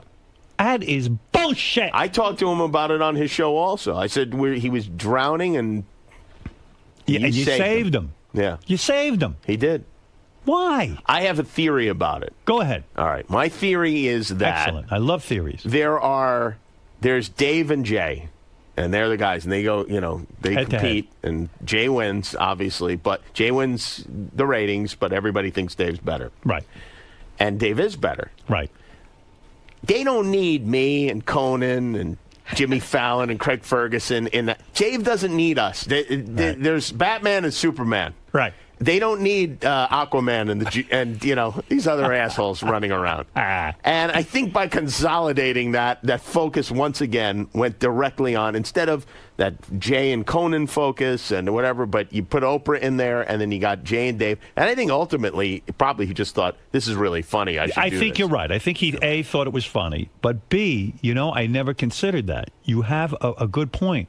Maybe in a weird way, he was sick and tired of everyone being mentioned with Jay. And this put the focus back on. Jay's my arch enemy. Right. Yeah. He's not Aquaman's enemy. That's right. He's mine. He might be an asshole, but he's my asshole. It's my asshole. Wow. Yeah. That's just my theory on it. That's a good one. But I have to say, I found out about it a little bit the day before the Super Bowl. Right. And I was devastated. You were? I really was. Did you walk around like pissed? I was like, why is he doing this? Did you think about calling him and going, what are you doing? I didn't think about it. That would have been good. Could you imagine? This is Jimmy Kimmel. I need to talk to you about this whole thing. Dave, I have some concerns. Hey, Matt, you're on the air. Oh, it's 8 o'clock already. I didn't realize. Are you okay on time? Yeah, I have to leave by 8:15 because they're live over and I got to take a break anyway. So first, let Matt have a word. Another Matt. Yeah, Matt, hi. Matt from Montreal. I just would like to thank you as a Stern fan for the video of you humiliating Gary with the pitch. But I wanted to ask, do you have anything planned for him this morning? Like, do you have any kind of sporting humiliation in mind for Gary? Having Robin throw the pitch was brilliant, and Robin threw a fantastic pitch. Robin did. She did. In heels. But do you realize I never throw a ball? I never throw a ball. You know, Gary still says to me, he's bothered by you. Yeah, he doesn't. He really doesn't understand why you had to jump into the fray, so to speak. Here's the key misunderstanding that Gary has: is that Gary thinks that because I'm his friend, I wouldn't do that. But what Gary doesn't understand is I do terrible things to my friends all the time. But was that a terrible thing? Exclusively to my friends. I mean, really, that is what I do. I gotta say that's better because I thought the next line was going to be because I'm not really Gary's friend. I have a theory on that. What's that? I don't think you thought that was a bad thing to do to Gary. You thought it was a fun thing, like let him redeem himself. I thought he was. I thought he was going to throw a strike. I know. Now I've said to Gary, this would have been a whole different story if he'd thrown a strike. I've said to Gary, yeah, Jimmy tells you to throw a pitch. You're a fucking puppet that you went and threw the pitch. Why don't you say to Jimmy, I don't want to do the pitch? In fairness to Gary, though, he doesn't have as much seasoning in that area. And if he's been with me for 20-something years. Gary, after you throw one bad pitch, don't you stop? Yeah. I mean, and you say, and it would have been just as funny if he stormed off your show afraid. But this is the thing. Is that Gary, Gary's a producer, and if it had been decided, if Gary had said beforehand, I don't want to talk about the pitch, then we wouldn't have talked about the pitch. But he didn't say anything about the pitch, which I was happy that he didn't say anything. And we booked Gary first, as soon as we heard he had a book coming out. Right. And then Gary went and did Letterman, which is fine, and did Letterman before us. But we have to do something. When we get these guests after the other guy gets them, right. I feel like we have to do something different, Were you concerned that after he threw the pitch, he actually hit an audience member in the head? Were you concerned about lawsuits or anything? That's interesting, but it was a safety ball. It wasn't a regular hard ball. So that's why I look very callous laughing as a woman got hit in the head with a baseball. But it was a softer version of a baseball. I see. Because when I saw it, I said, this is funny, but Jesus Christ, people are getting hit with a fucking ball in the head. Why is Jimmy in the audience? Why is Jimmy laughing? Jimmy, it's funny to you because it's effortless for you to throw a ball like that from that distance, right? And as a man, you grew up playing ball. Well, even throwing it back to Gary, you see this ease, this naturalness, right? That just happens. The ball just leaves his hand. What is it wrong with Gary that he can't throw that pitch? I mean, Robin did it. I don't think it has anything to do with Gary's athletic ability. I think it has to do with God has a sense of humor, and as long as there's a camera on Gary, he's never going to be able to throw a ball straight. All right, listen, I got to take a break. You got to get going. Yeah. You got the Regis show you have to do. Mm-hmm. Say hello to that lovely Kelly for me. I will do that. Yeah, she's very, very beautiful. She's the best. She yes, really very, is. very beautiful. Is the Bowie feud, is it finally over? I mean, did you explain it well enough where Gary's... I hope so. It's up to Gary, really. I mean, there's never any bad I'm the one, I guess, who did the deed. So hopefully, I don't know. We'll find out from Gary, I guess. I hope it is. I pray that it is. But from your side, you didn't really do anything wrong. You didn't throw him under the bus. He had every option available to not throw the pitch. And I don't necessarily agree with that assessment. I think he felt, he would have looked stupid if he decided not to throw the pitch. But what's done is done, and that is that. Thanks, Jimmy. Take care. Good seeing you, man. You're such a huge Ronnie fan. I love Ronnie. Excuse me. Lisa, we got to talk about your stories. Let's walk here for a second. They're starting to become too trivial.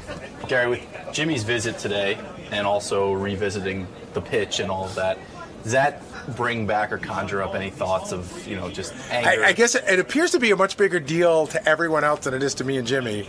I mean, we sort of worked it out. We've been talking pretty consistently on email, and I think I spoke to him maybe once on the phone. So it's just, we talked about it on the air so that people on the air could hear how we felt about it, but it's not like a big issue. It's not like, oh my God, Jimmy's coming in today. What am I going to do?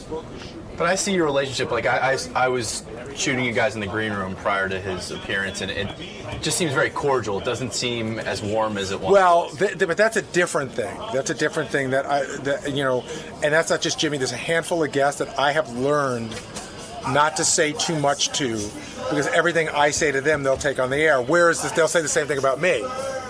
But I get nervous talking to Jimmy because if you like anything else, I could spend too much time in there, and then Jimmy could walk in and go, oh my God, Gary never shuts up. I had to hear the whole fucking story of his life. So I sort of lay low. So it's attacked because you know how well he's aware of the nuances of the show. Jay Thomas is the same thing. There's Adam Carolla a little bit, not as much. He's pretty cool. But there's a couple of guys that will, sometimes you're thinking of material for the show, and I'm the last person they spoke to before they walked in. So, let me goof on Gary. So I tend to sort of lay back now. So it has nothing to do with any type of resentment or any layover from not at all. You both have moved past this part of your life. Yeah, I just don't want to be the butt of Jimmy's joke again. Right.